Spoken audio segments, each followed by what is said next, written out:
ठीक है जी। सो इसमें सबसे पहला जो हमारा करंट अफेयर है, जो फर्स्ट आर्टिकल है, आपको बता दूंगा। हाँ सही है। सबसे फर्स्ट जो हमारे पास है, that is about horticulture sector of India. Horticulture क्या होता है?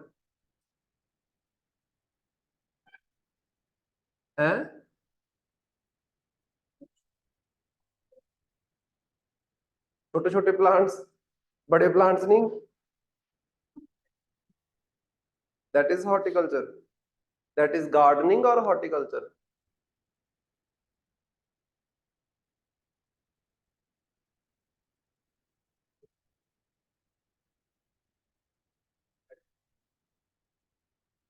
That is called as horticulture. Breeding करना प्लांट्स की। ओके, और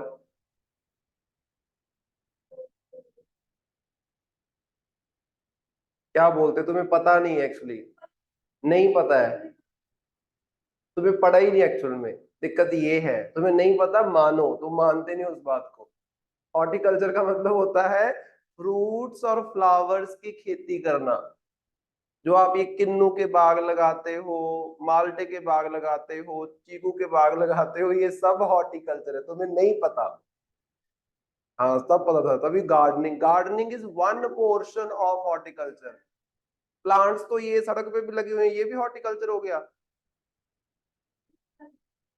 लगभग नहीं बताया ना तुमने, सिर्फ बताया गार्डनिंग। गार्डनिंग में क्या आ जाता है, आप बोल सकते हो डेकोरेशन के लिए आप थोड़ा बहुत अपने घर में या किसी सोसाइटी में आप करते हो। उसमें भी अगर आप ध्यान से देखो, उसमें गार्डनिंग होती है, उसमें फ्लोरिकल्चर नहीं है। मतलब आप एक तरीके से फ्लावर्स को उगा के उसको बेचने के लिए नहीं उगा रहे हो। आपने देखा होगा हिमाचल वगैरह में जाओगे, या इनफैक्ट पंजाब में भी अगर आप जाओगे, बहुत सारे लोग हैं इधर अनंतपुर साहिब वाली साइड, बहुत सारे लोग हैं जो फूलों की खेती करते हैं और उनको बेचते हैं। और अगर आप हमारी वाली साइड जाओगे, उधर अबोहर और फाजिलका वाली साइड, वहां की जो सॉइल है दैट इज सुटेबल फॉर किन्नू। तो वहां पे हर दूसरे खेत में आपको किन्नू के बाग देखने को मिलेंगे। ठीक है, बेर के बाग देखने को मिलेंगे, ये सारी चीजें देखने को मिलती है।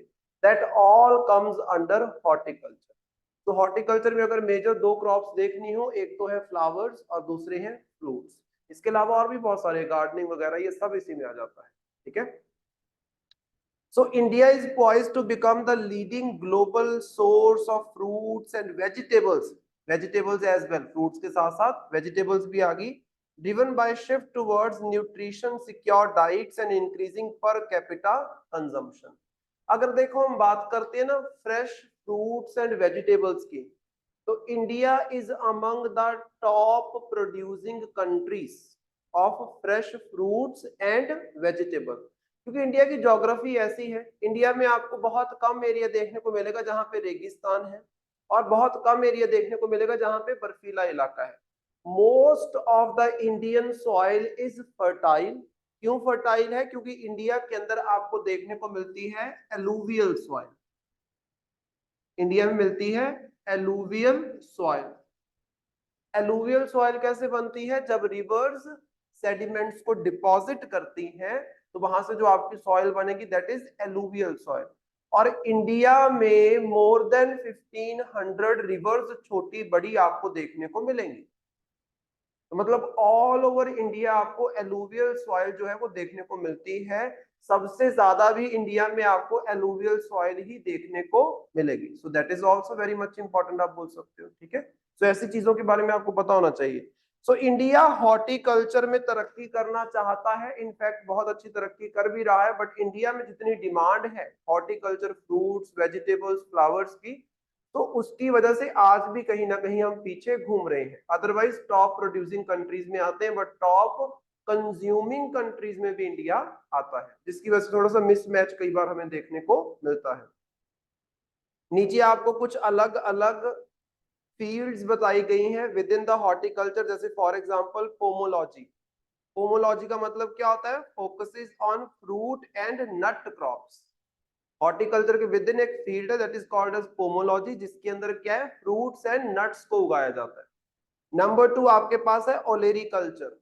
Olericulture is concerned with vegetable production. ये टर्म्स को याद कर लो, कई बार किसी ना किसी स्टेटमेंट में ऐसे टर्म लिख देते हैं, फिर वहां पे ये नहीं पता चलता कि ओलेरीकल्चर होता क्या है।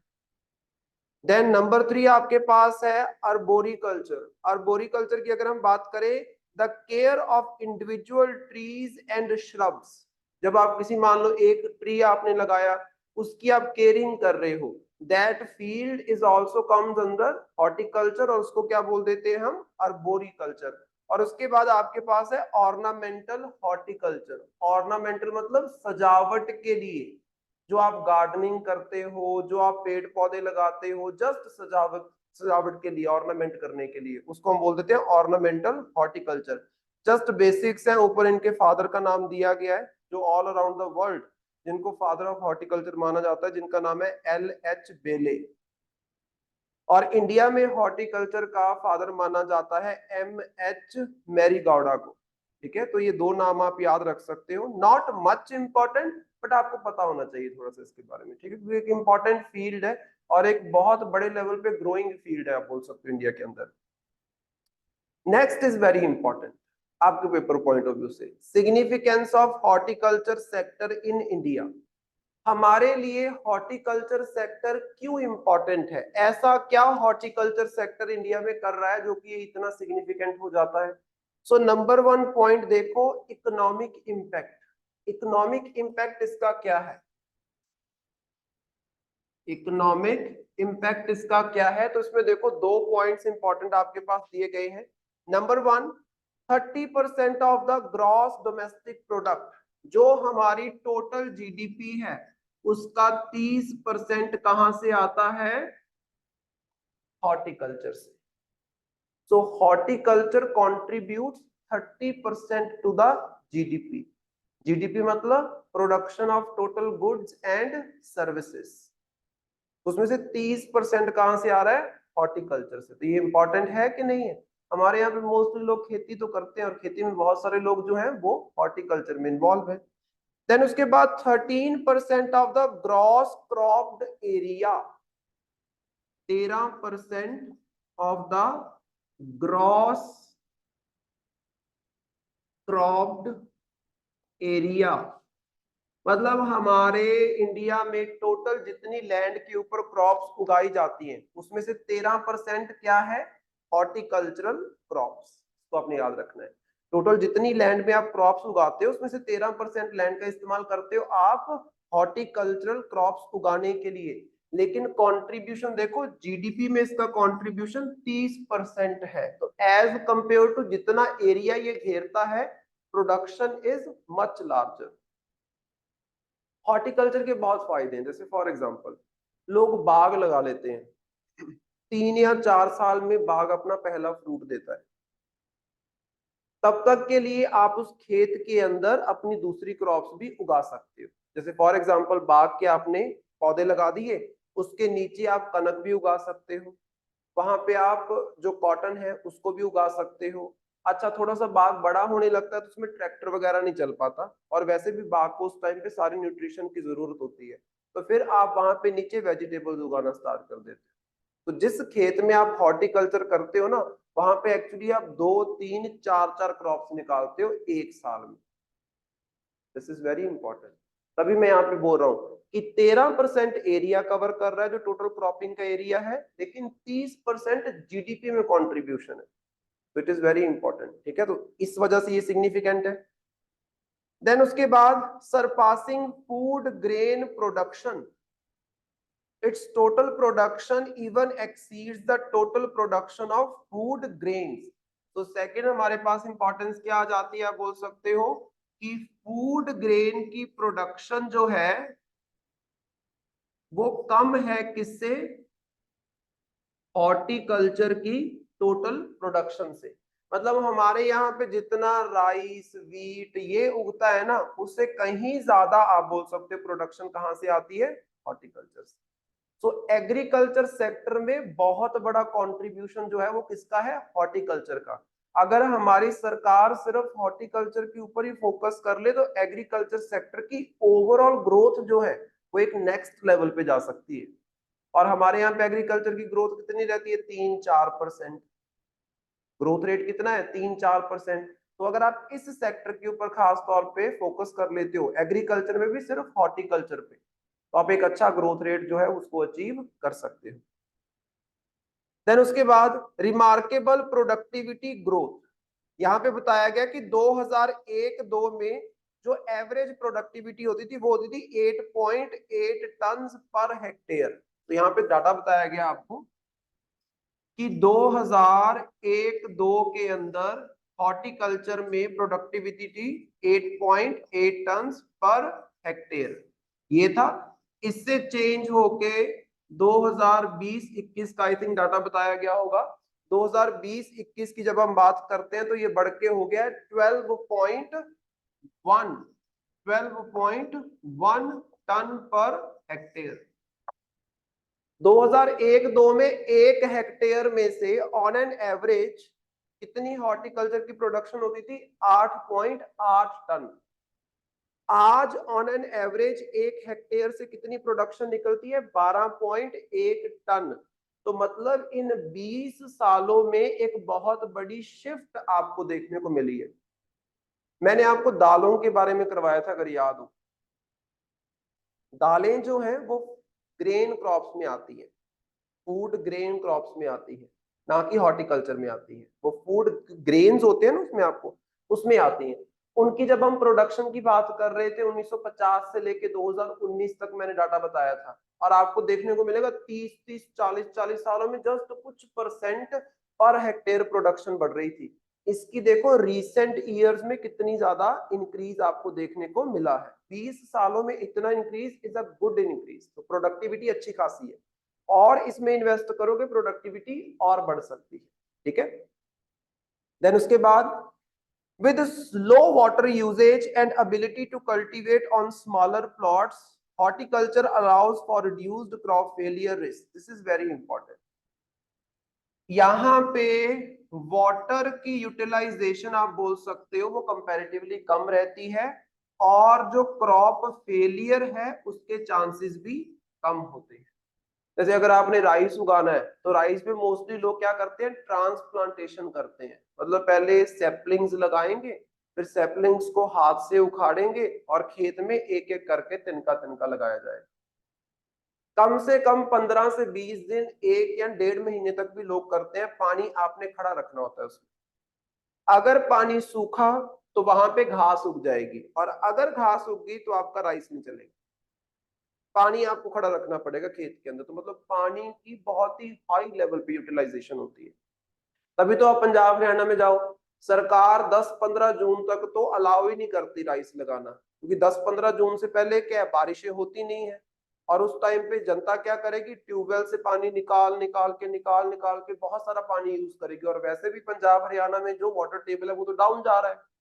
तो सरकार बोलती है 15 जून के बाद, 10 जून के बाद लगाओ। क्यों? क्योंकि 15-10 जून के बाद बारिशें पड़ने लग जाती, तो आपको नीचे से उतना पानी निकालना पड़ता। बारिश के सहारे से भी आपकी जो क्रॉप है वो चल जाती है। और लोग आजकल बड़े सियाने हो गए हैं पंजाब में, मैंने देखा लोग जून में लगाते नहीं है, जुलाई में लगाते हैं जाके, क्योंकि उनको भी पता है कि भाई अगर पानी की कमी होगी तो हमारा राइस प्रॉपरली चल नहीं पाएगा। समझ रहे हो? तो वो इंपॉर्टेंट हो जाता है हमारे लिए। फिर उसके बाद crop maximize yield and fertilizer utilization. अब देखो सिंपल सी चीज है, यहाँ पे आप खेतों में भर भर के फर्टिलाइजर्स डालते हो। उन फर्टिलाइजर्स की अगर हम बात करते हैं तो उसी खेत में आप वीट उगाते हो, उसी में आप राइस उगाते हो, उसी में अगर आप हॉर्टिकल्चरल क्रॉप्स भी उगा लो। जैसे हम सीजन्स की बात करते हैं तो हमारे पास एक होता है खरीफ सीजन, एक होता है रबी सीजन, और एक होता है जैद सीजन। ये 3 सीजन होते हैं। खरीफ सीजन में उगेगा राइस, इन एग्जांपल्स में से। रबी में उगेगा वीट। वीट को कब काटते हैं? अप्रैल में। अप्रैल में वीट को काटा, राइस कब लगेगा? जुलाई में। बीच में 2-3 महीने खाली है ना, उस टाइम पे लोग लगाते हैं सब्जियां, जिसको बोलते हैं जैद सीजन। और सब्जियां किसका पार्ट है? हॉर्टिकल्चर। राइस काटने के बाद वीट लगाई, वीट काटने के बाद कोई ज्यादा खाद डालने की जरूरत नहीं है। आप खेत में सब्जियां लगा दो, वो जो आपने पहले खाद डाली है ना वीट और राइस को भर भर के, उसी में आपकी सब्जियां हो जाएंगी। तो आपने जो फर्टिलाइजर डाला हुआ था उसका प्रॉपर यूटिलाइजेशन हो जाएगा और आप साल में 3 क्रॉप्स निकाल लो। 2 तो आपकी ग्रेन क्रॉप्स है, एक आपकी हॉर्टिकल्चरल क्रॉप्स है, दैट इज सब्जियां। अब देखना कभी भी ये खीरे वगैरह ये सब आपको भी देखने को मिलेंगे फ्रेश सारे, और ये क्या होते हैं खरबूजे वगैरह एंड ऑल, ये सभी अभी उगेंगे, ये इस सीजन में उगते हैं और फ्रेश आपके पास आएंगे, राइट। उसके बाद है मल्टी फेस्टेड कॉन्ट्रीब्यूशन। मल्टी फेस्टेड कॉन्ट्रीब्यूशन तो ऑटोमेटिकली ये देखो सिंपल सी चीज है, एक तो हॉर्टिकल्चर की क्रॉप्स आप उगाते हो तो आपको न्यूट्रिशन मिलता है और साथ ही साथ लोगों को एम्प्लॉयमेंट भी मिलती है। ध्यान से देखो, सब्जियां जब लगानी होती है तो आपको लेबर चाहिए, सब्जियां जब काटनी होती है तो आपको लेबर चाहिए। अभी तक हमारे यहाँ पे कोई ऐसी मशीन है कि आपने कद्दू लगा रखी है और कद्दू अपने आप कट करके निकल आए? एक एक करके निकालना पड़ता है, ऐसा होता है ना। अगर आपने प्याज लगाया है या फिर आपने हरी मिर्च लगाई है, वो इस सीजन में लगाते हैं एक्चुअली, वो आपको लेबर चाहिए वो सारा कलेक्ट करने के लिए, हार्वेस्ट करने के लिए।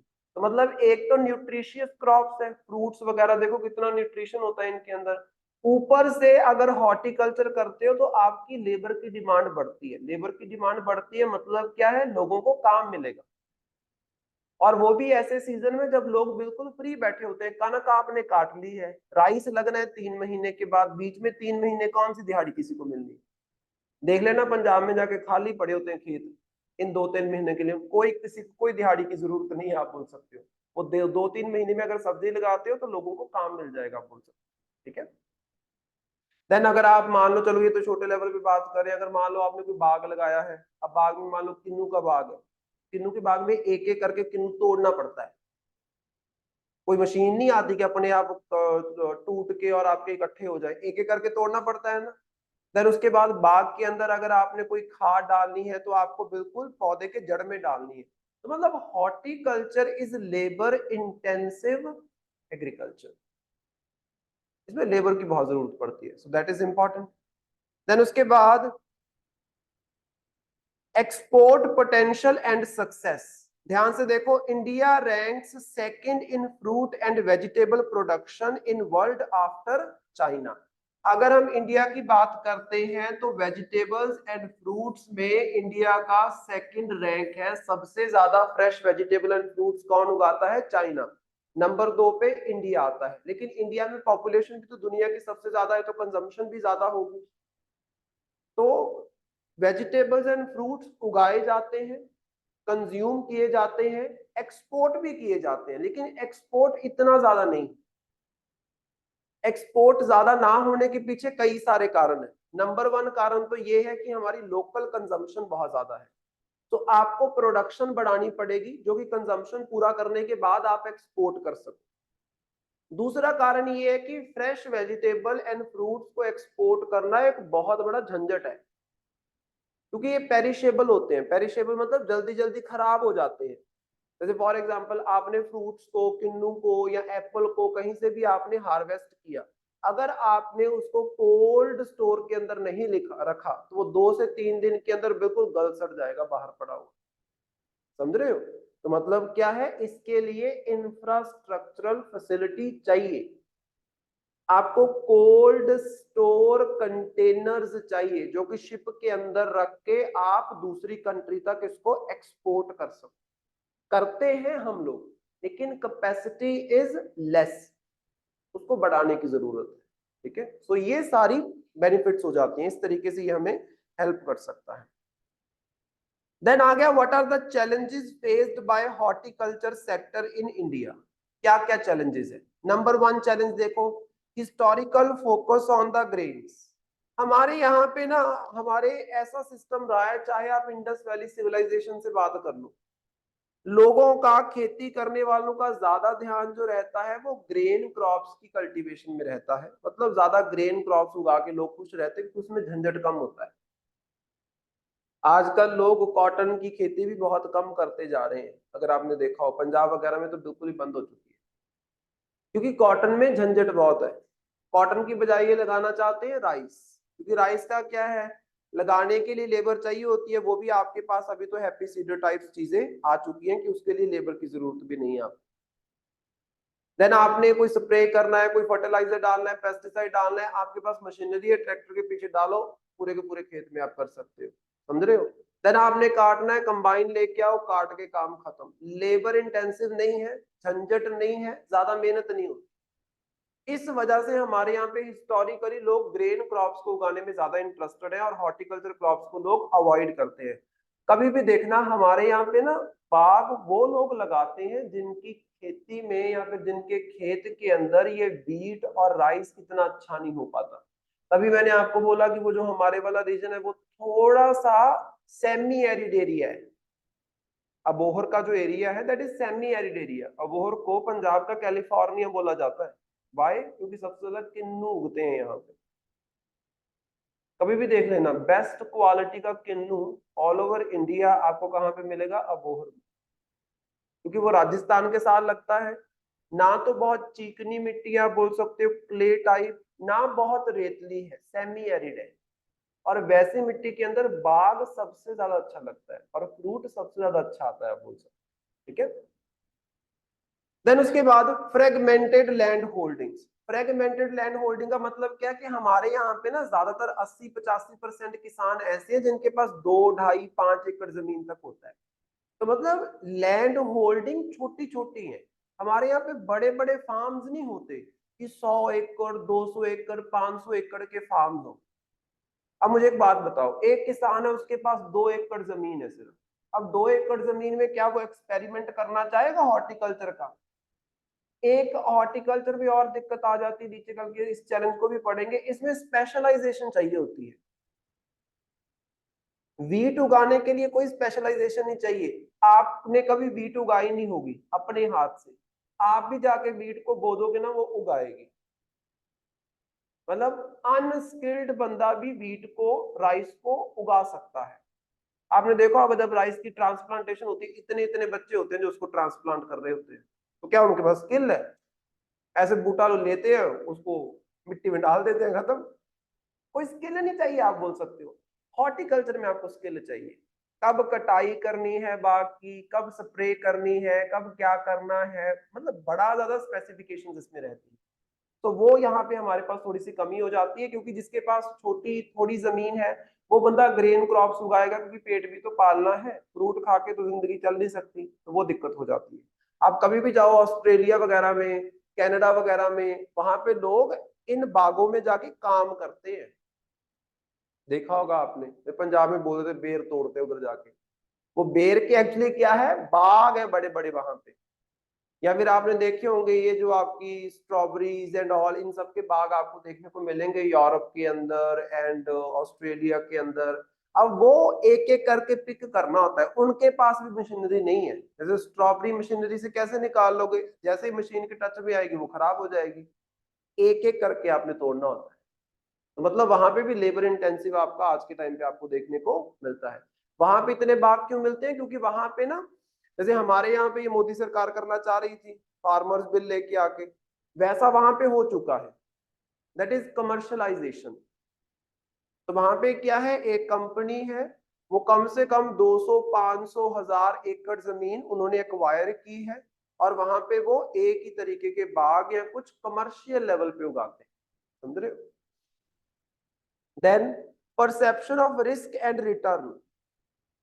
लोगों को अक्सर ऐसा लगता है कि ये काफी रिस्की मामला हो जाता है। ऐसा क्यों? जैसे फॉर एग्जांपल इस बार तो किन्नू का बाग ठीक ठाक, जो फ्रूट है वो ठीक ठाक आया था। पिछले सीजन में वेदर कंडीशन थोड़ी अलग होने की वजह से लोगों के बागों में एक भी किन्नू नहीं लगा, आपको पता है। पूरा अबोहर जो पूरे इंडिया में जाना जाता है फॉर किन्नू, वहां पे एक भी किन्नू नहीं लगा। तो मतलब रिस्क समटाइम्स देयर। जैसे फॉर एग्जांपल आप फ्लावर की खेती कर रहे हो, बारिशें बहुत पड़ जाती है, वो खराब हो जाता है। पानी नीचे खड़ा हो गया ना, फ्लावर्स खराब हो जाएंगे, बूटे खराब हो जाएंगे, क्वालिटी खराब हो जाएगी आप बोल सकते हैं। ठीक है, तो इस वजह से थोड़ा सा गड़बड़ हो जाती है।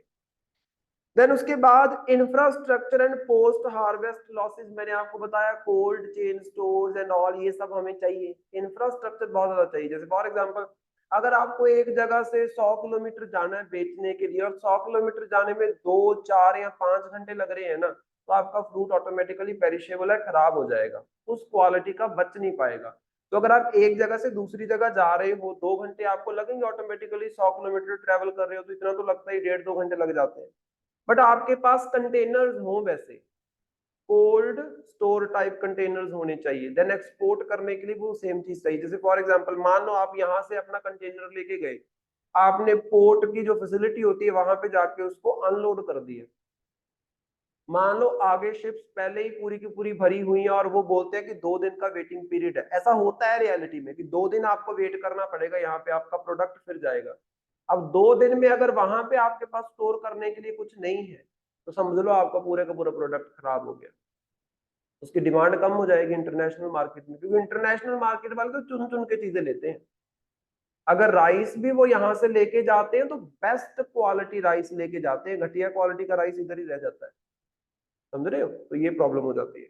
तभी तो आप कभी भी देखो हमारे यहाँ पे भी तो बाहर से फ्रूट आते हैं, ये इम्पोर्टेड फ्रूट है जी, उसकी क्वालिटी देखना, तो वैसे बाहर वाले भी तो वैसे डिमांड करते हैं, हम भी वैसे करते हैं। Then impact of irrigation and soil management. हमारे यहाँ पे एक्चुअली पता क्या है, ओवर टिलिंग। टिलिंग का मतलब होता है हल चला चला के जमीन का सत्यानाश कर देना, लोग ऐसा करते हैं। ज्यादा अगर आप हल चलाओगे ना, जो नीचे वाली परत है, हल चलाने का मतलब क्या है, नीचे वाली परत को ऊपर ले आना, ऊपर वाली को नीचे भेज देना, हल में यही होता है, अगर आप ध्यान से उसको कभी भी देखो। तो वो ओवर टिलिंग से क्या हो जाता है, जो अंदर आपका न्यूट्रिशन होता है सॉइल का, जब वो बाहर एक्सपोज होगा तो वो खराब होना स्टार्ट हो जाएगा। सो ज्यादा हल चलाना इज नॉट गुड, इस चीज को दिमाग में रखना, समझ रहे हो? देन सॉइल का जो मॉइस्चर होगा, आपने हल चला दिया नीचे तक, जो जमीन है वो पूरी की पूरी सूख जाएगी। अदरवाइज आप कभी भी देखना, जब हल चलता है ना, नीचे से जो जमीन निकलती है, जो मिट्टी निकलती है, उसको हाथ लगा के देखना, बहुत ठंडी मिट्टी होती है, ठंडी मतलब मॉइस्चर है। और हल चलाने के 2 दिन बाद उसको हाथ लगा के देखना, तपेगी पूरी की पूरी। क्यों? क्योंकि मॉइस्चर सारा उड़ गया, वो प्रॉब्लम है। ओवर फर्टिलाइजिंग, बहुत फर्टिलाइजर्स डालते हैं, वो भी गड़बड़ हो जाती है। देन मोनोक्रॉपिंग, हमारे यहाँ पे ना कल्चर है एक मोनोक्रॉपिंग, या फिर आप बोल सकते हो डबल क्रॉप का कल्चर भी चलता है। हमारे तो वैसे ड्यूल वाला ही है। मोनोक्रॉपिंग में होता है कि लोग एक ही क्रॉप उगाते हैं, एक ही तरह की क्रॉप बार बार। जैसे फॉर एग्जाम्पल हर रबी के सीजन में व्हीट और हर खरीफ के सीजन में राइस, यही है। तभी ऐसा हुआ है कि चलो इस बार खरीफ में हम आपका कॉटन उगा लेते हैं, अगले खरीफ में हम राइस उगा लेंगे, बाजरा नहीं, बाजरा इसका नहीं है, बाजरा इज इन रबी, समझ रहे हो? तो इस तरीके से क्या लोग सोचते हैं? नहीं, बिल्कुल भी नहीं। तो वहां पे फिर गड़बड़ हो जाती है। एक ही तरह की क्रॉप बार बार आप सेम सीजन में उगाते जाते हो, तो उससे क्या होता है, सर्टन काइंड ऑफ न्यूट्रिशन जो यूज हो जाता है, और कुछ आपके पास जो बच कुछ जाता है वो किसी काम का नहीं, क्योंकि आप उसके लिए क्रॉप नहीं उगा रहे। क्योंकि हर एक क्रॉप की न्यूट्रिशन डिमांड थोड़ी थोड़ी डिफरेंट होती है, सबको वही सेम न्यूट्रिशन का लेवल जो है वो नहीं चाहिए होता। जैसे फॉर एग्जांपल किसी किसी क्रॉप के अंदर जो आपका फ्रूट है उसका साइज बड़ा होता है, तो ऑटोमेटिकली फास्फोरस वगैरह की डिमांड उसको ज्यादा हो। कई ऐसी क्रॉप्स होती हैं जिसकी रूट्स बहुत डीप जाती हैं, तो ऑटोमेटिकली वो अलग तरीके के मिनरल की डिमांड करेगा। कई क्रॉप्स होती हैं जिनका साइज काफी हाइट ज्यादा होती है, तो ऑटोमेटिकली वो अलग तरीके की डिमांड करेगा, राइट? सो वो वेरिएशंस रहती है, तो उसको लोग समझ नहीं पाते हैं। Then market dynamics and demand. हमारे यहाँ में नो डाउट अभी डिमांड वगैरह बढ़ रही है, अच्छी खासी बढ़ रही है, लेकिन ये किस टाइम स्विच हो जाए पता नहीं चलता। कई कई बार तो आपको ये देखने को मिलेगा फ्रूट्स बहुत महंगे होते हैं और कई बार बहुत सस्ते होते हैं। तो ये जो डायनेमिक्स है ना, जो बढ़ना, डिमांड कम हो जाना, ये चलता रहता है। जैसे फॉर एग्जांपल जब हमारे यहाँ पे कोई सीजन आता, सीजन नहीं, आपका कोई फेस्टिवल आता है, फॉर एग्जांपल दिवाली, फ्रूट्स देखना कितने महंगे होते हैं, क्योंकि हम उसको यूज करते हैं। और जब नॉर्मल चल रहा है, कोई फेस्टिवल नहीं, उस टाइम पे इसके दाम कम हो जाते हैं, तो फ्लक्चुएशन बहुत ज्यादा है। Then technical knowledge and extension services, मतलब यहाँ पे आपको एक स्पेशल काइंड ऑफ नॉलेज चाहिए, आपको स्किल सीखना पड़ता है। बिना स्किल के आप बाग या हॉर्टिकल्चर की कोई भी क्रॉप नहीं उगा सकते, ट्रस्ट में। उगाने को क्या है, आप जाके ये जो कद्दू उगाना चाहते हो, मान लो आप जाके जो उसके सीड्स है उसको बो दो, वहां से पौधे निकल आएंगे, उस पे कद्दू लग जाएंगे, सब हो जाएगा, लेकिन क्या वहां पे कॉस्ट बेनिफिट एनालिसिस करके देखना आपको नुकसान हो रहा होगा। जितना खेत आपने कवर कर दिया उतने की क्रॉप आपको नहीं मिल पाएगी। तो अगर आप स्पेशलिस्ट हो उस चीज में तो आपको पता है कि कैसे ज्यादा फ्रूट अटेन किया जाता है, समझ रहे हो। तो वो नॉलेज यहाँ पे चाहिए होती है, नहीं तो गड़बड़ हो जाती है। देन क्लाइमेट वल्नरेबिलिटीज मैंने आपको बताया, जैसे अबोहर में पिछली बार हुआ था, इस बार तो अच्छा फ्रूट आया, पिछली बार फ्रूट ही नहीं आया था, क्लाइमेट चेंज की वजह से आप बोल सकते हो। Then policy and financial support, इसकी कमी रहती है, मतलब सरकार की तरफ से भी इतना कोई ज्यादा फोकस हॉर्टिकल्चर के ऊपर हो नहीं रहा। The limited global trade presence, India second largest producer है, लेकिन जब एक्सपोर्ट की बात करते हैं तो वर्ल्ड में जो वेजिटेबल्स का, फ्रूट्स का टोटल ट्रेड होता है उसमें सिर्फ 1% इंडिया की हिस्सेदारी है, सिर्फ 1%। और वैसे आपके यहाँ पे प्रोडक्शन में आप सेकंड नंबर पे आते हो, वैसे 1% होते हुए गड़बड़ नहीं थी, लेकिन जब आपकी production one among the highest है बट ग्लोबल ट्रेड में आप 1% हो, फिर गड़बड़ है। कम से कम कोई तो 15-20% आप होने चाहिए, आप बोल सकते हो। Then impediments to export growth, right. So यहाँ पे बहुत सारे चैलेंजेस हैं, जैसे export growth is being undermined by production challenges, marketing challenges, inadequate transport infrastructure, fragmented supply chain, insufficient storage facilities. ऊपर जो मैंने आपको बात की थी इंफ्रास्ट्रक्चर एंड ऑल, जो मैंने आपको कंटेनर वाली कहानी सुनाई कि 2 दिन का वेटिंग पीरियड है जी एंड ऑल, वो सब क्या है, एक्सपोर्ट ग्रोथ में एक बहुत बड़ी अड़चन है, आप बोल सकते हो, जो आज के टाइम पे इंडिया में हमें देखने को मिलती है। और गवर्नमेंट के कुछ इनिशिएटिव्स के बारे में बताया गया है, just read it about it, ज्यादा कोई इतना इंपॉर्टेंट नहीं है। जब कोई मिशन नया नया आता है तो उसके ऊपर क्वेश्चन पूछ लेते हैं, जब पुराना हो जाता है तो आप जस्ट एग्जांपल्स के तौर पे यूज कर सकते हो। तो यहाँ पे mission for integrated development of horticulture, जो कि एक सेंट्रली स्पॉन्सर्ड स्कीम थी, सेंटर सरकार ने रज के पैसा दिया, 60% पैसा सेंटर सरकार की तरफ से आता था इस स्कीम में और 40% स्टेट सरकार देती थी। जब हम नॉर्थ ईस्ट या हिमालयन स्टेट्स की बात करते हैं, वहां पे 90% पैसा सेंटर सरकार देती थी, 10% पैसा जो है हिमालयन स्टेट्स या नॉर्थ ईस्टर्न स्टेट्स को लगाना पड़ता था। तो मतलब सरकार ने अच्छी सपोर्ट इसमें प्रोवाइड की, जिसके अंदर आपके बहुत सारी स्कीम्स थी, जैसे for example national horticulture mission इसमें आया, then horticulture mission for north east and Himalayan states इसमें हमें देखने को मिला, then horticulture area production information system इसमें देखने को मिला, coordinated programme on horticulture assessment and management using geo informatics, that is called as Chaman. ऐसे बहुत सारे इनिशिएटिव सरकार के द्वारा लिए गए, जस्ट आप इसको याद रखो एग्जाम्पल के तौर पर, हर एक के बारे में पढ़ने की जरूरत नहीं है। हाँ, अगर पिछले 1.5 साल में या 2 साल में हॉर्टिकल्चर के रिलेटेड जब आप एग्जाम दोगे स्कीम कोई आ जाती है, then that scheme is important, फिर हॉर्टिकल्चर के ऊपर आप बोल सकते हो क्वेश्चन जो है वो पूछा जा सकता है। देन कंक्लूजन वे फॉरवर्ड को जस्ट आप रीड कर सकते हो कि क्या क्या किया जा सकता है, वही जो प्रॉब्लम्स है उसका बिल्कुल ऑपोजिट उसका निवारण होगा। अगर लोगों में स्किल नहीं है तो स्किल प्रोवाइड करो, अगर इंफ्रास्ट्रक्चर नहीं तो इंफ्रास्ट्रक्चर बनाओ, समझ रहे हो।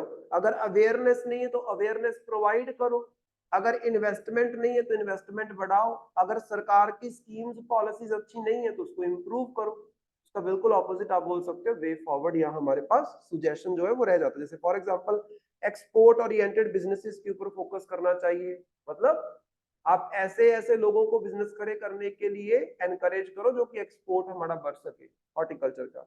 देन इंटीग्रेटेड वैल्यू चेन होनी चाहिए फ्रॉम सोर्सिंग टू प्रोसेसिंग, मतलब उगाने से लेकर बेचने तक एक प्रॉपर आपके पास चेन बनी होनी चाहिए। जैसे फॉर एग्जांपल ग्रेन क्रॉप्स में होती है कि खेत में आपने व्हीट को उगाया, आजकल तो ऐसा है कि आपके खेत में से ही उठा के ले जाते हैं इंडस्ट्री वाले, इतना एडवांसमेंट हो चुकी है, वो हॉर्टिकल्चर में नहीं है, तो वो करने की जरूरत है। मतलब जो उगा रहा है, जो खरीद रहा है, आगे बेच रहा है, एक्सपोर्ट हो रहा है, ये सब इंटीग्रेटेड होना चाहिए, इसके ऊपर काम करने की जरूरत है, राइट। सो इसी तरीके से कुछ हमारे पास सुजेशंस रहेंगे। अब यहाँ पे देखो 2018 में आपके पास नेशनल हॉर्टिकल्चर मिशन आया था, इसीलिए वहां पे देखो 2018 में क्वेश्चन पूछा गया, assess the role of national horticulture mission in boosting the production, productivity and the income of horticulture farms, how far has it succeeded in increasing the income of farmers? तो उन्होंने बोला है कि एक नया मिशन सरकार लेके आ रही है, इसके क्या फायदे होंगे, कैसे ये प्रोडक्शन, प्रोडक्टिविटी और फार्मर्स की इनकम को बढ़ाएगा, राइट। और कैसे आप बोल सकते हो, जैसे उस टाइम में ना 2018-19 में सरकार ने एक और नारा लगाना स्टार्ट कर दिया था कि 2022 तक हम फार्मर्स की जो इनकम है उसको डबल कर देंगे। तो वो डबलिंग में कैसे ही आपका मिशन भागीदार हो सकता है, इसलिए 2018 में ये क्वेश्चन पूछा गया। देन उसके बाद हमारे पास आती है सुप्रीम कोर्ट के रिलेटेड एक करंट अफेयर। सुप्रीम कोर्ट के द्वारा एक नई रूलिंग दी गई है, फॉरेस्ट को लेकर सरकार ने अमेंडमेंट, फॉरेस्ट एक्ट में अमेंडमेंट सरकार ने प्रपोज की 2023 में, जिसके अगेंस्ट जो एनवायरमेंटलिस्ट हैं, जिनको लगा कि सरकार फॉरेस्ट कंजर्वेशन एक्ट के अंदर गलत तरीके के चेंजेस करने की कोशिश कर रही है, जिससे फॉरेस्ट के लिए बहुत बड़ा डेंजर पैदा हो सकता है, तो वो सारे एनवायरमेंटलिस्ट उठ के चले गए कहां पे, सुप्रीम कोर्ट में। और सुप्रीम कोर्ट के द्वारा कुछ बातें वर्डिक्ट में बोली गई हैं इन द February 2024। अब यहाँ पे एक केस हमारे सामने आया, that is TN Godavarman case. ये कब का है, ये 1996 का केस है, 1996 का। इस केस को क्यों आप खबरों में देख रहे थे, क्योंकि इस केस में सुप्रीम कोर्ट ने ये बताया था कि फॉरेस्ट किसको कंसिडर करेंगे। हर जगह जहां पे पौधे उगे होते हैं वो फॉरेस्ट तो नहीं होता। तो चंडीगढ़ में देख लो, कुछ सेक्टर खाली पड़े हुए हैं, वहां पे कितने पौधे उगे हुए हैं, क्या वो हर एक फॉरेस्ट है? अगर फॉरेस्ट होता तो चंडीगढ़ वाले कैसे उसको काट के और वहां पे बिल्डिंग्स बना रहे हैं जगह जगह। तो मतलब हर जगह जहां पे आप पौधे उगाते हो वो फॉरेस्ट नहीं होता। तो there is a certain kind of definition कि कौन सा एरिया जहां पे पौधे हैं फॉरेस्ट कहलाएगा, कौन सा नहीं कहलाएगा। तो उसके बारे में सुप्रीम कोर्ट ने 1996 के अंदर बताया था। नीचे जो बॉक्स के अंदर लिखा गया उसमें देखो ध्यान से, as per judgement forest covered include all areas recorded as forest in any government, union and state record, then all areas that conformed to the dictionary meaning of forest areas identified as forest by an expert committee of Supreme Court। Supreme court ने 1996 में बोला था कि चाहे तो central सरकार ने किसी एरिया को डेजिग्नेट किया है कि ये फॉरेस्ट है, चाहे स्टेट सरकार ने किया है, उस एरिया को फॉरेस्ट ही माना जाएगा। जैसे फॉर एग्जांपल मान लो सेंट्रल सरकार बोल दे कि ये 43 के बस स्टैंड के पास जो इस तरफ आपके पास फॉरेस्ट का एरिया देखने को मिलता है, मतलब जहां पे जंगल से आपको देखने को मिलता है, बहुत सारे पौधे खड़े हुए हैं, वो हम फॉरेस्ट कंसिडर करते हैं। तो जैसे ही फॉरेस्ट कंसिडर किया तो मतलब आप उसकी कटाई नहीं कर सकते, मतलब वहां पे एक्टिविटीज पे रिस्ट्रिक्शन लग जाएगी, समझ रहे हो। तो यहाँ पे कौन सा एरिया फॉरेस्ट होगा कौन सा नहीं होगा कौन डिसाइड करता है, state government and central government. एक बार क्वेश्चन आया तो उसमें ये बात पूछी भी गई थी कि किसके द्वारा डिक्लेयर किया जाता है an area as a forest. क्या सिर्फ सेंट्रल सरकार करती है? नहीं, सेंट्रल सरकार भी कर सकती है, स्टेट सरकार भी कर सकती है। सुप्रीम कोर्ट ने यही बात उस टाइम पे बोली थी। नाउ नो पंजाब सरकार, सेंट्रल गवर्नमेंट, यूटी है ना, सेंट्रल गवर्नमेंट। तो ये जो अभी आपके पास केस आया है इसका क्या सीन है वो देखो। The supreme court of India has temporarily suspended the implementation of one अधिनियम 2013। वन अधिनियम मतलब संरक्षण एवं संवर्धन अधिनियम 2023। 2023 में फॉरेस्ट कंजर्वेशन एक्ट के अंदर अमेंडमेंट करने की कोशिश की गई, फॉरेस्ट कंजर्वेशन एक्ट ऑफ 1980। तो यहाँ पे आपने याद रखना है कि हमारे देश में 1980 में एक एक्ट आता है जिसमें बात की जाती है कि फॉरेस्ट को कैसे कंजर्व किया जाए। उसके अकॉर्डिंग क्या है, सरकार की बहुत सारी एक्टिविटीज पे रिस्ट्रिक्शन लग जाती है। जैसे फॉर एग्जांपल चाइना का बॉर्डर देखो, चाइना का बॉर्डर हिमालयाज में पड़ता है। म्यांमार का बॉर्डर देखो, बांग्लादेश का बॉर्डर देखो, ये सारे हिमालयाज में कवर होते हैं, मतलब मोस्टली यहाँ पे पहाड़ी इलाका देखने को मिलता है। और मोस्ट ऑफ द पहाड़ी इलाका जैसे हिमाचल प्रदेश है या उत्तराखंड है, जहाँ पे पहाड़ी इलाका आपको देखने को मिलता है, इसको फॉरेस्ट डिक्लेयर कर देते हैं। तभी तो वहां पे बाहर का बंदा जाके जमीन नहीं खरीद सकता। वहां के लोकल जो रहने वाले हैं वो रह सकते हैं, बाहर का बंदा वहां पे जाके जमीन नहीं खरीद सकता। कंस्ट्रक्शन एक्टिविटीज के ऊपर क्या हो जाता है, आप बोल सकते हो एक तरीके से रिस्ट्रिक्शन लग जाती है। अब ये चाइना के आसपास वाला जो पूरा एरिया है, बॉर्डर का एरिया, वहां पे हमें जरूरत है, सरकार को जरूरत है बहुत सारे रोडवे लिंक बनाने की। और रोडवे बनाने के लिए बहुत सारे पेड़ पौधे मतलब फॉरेस्ट आपको काटना पड़ेगा। जब सरकार वो काटने के लिए जाती है तो लोग सरकार के खिलाफ खड़े हो जाते हैं कि 1980 का फॉरेस्ट कंजर्वेशन एक्ट के अकॉर्डिंग आप इन एरियाज को बिना परमिशन के नहीं काट सकते हो। वहां पे फिर इन्वायरमेंट इम्पैक्ट असेसमेंट की जाती है, फिर जाके कहीं पर आप बोल सकते हो परमिशन मिलती है, और परमिशन मिलने में टाइम बड़ा ज्यादा लगता है। तो सरकार जो चीज करनी चाहती है वो फॉरेस्ट कंजर्वेशन एक्ट की वजह से डिले हो जाती है।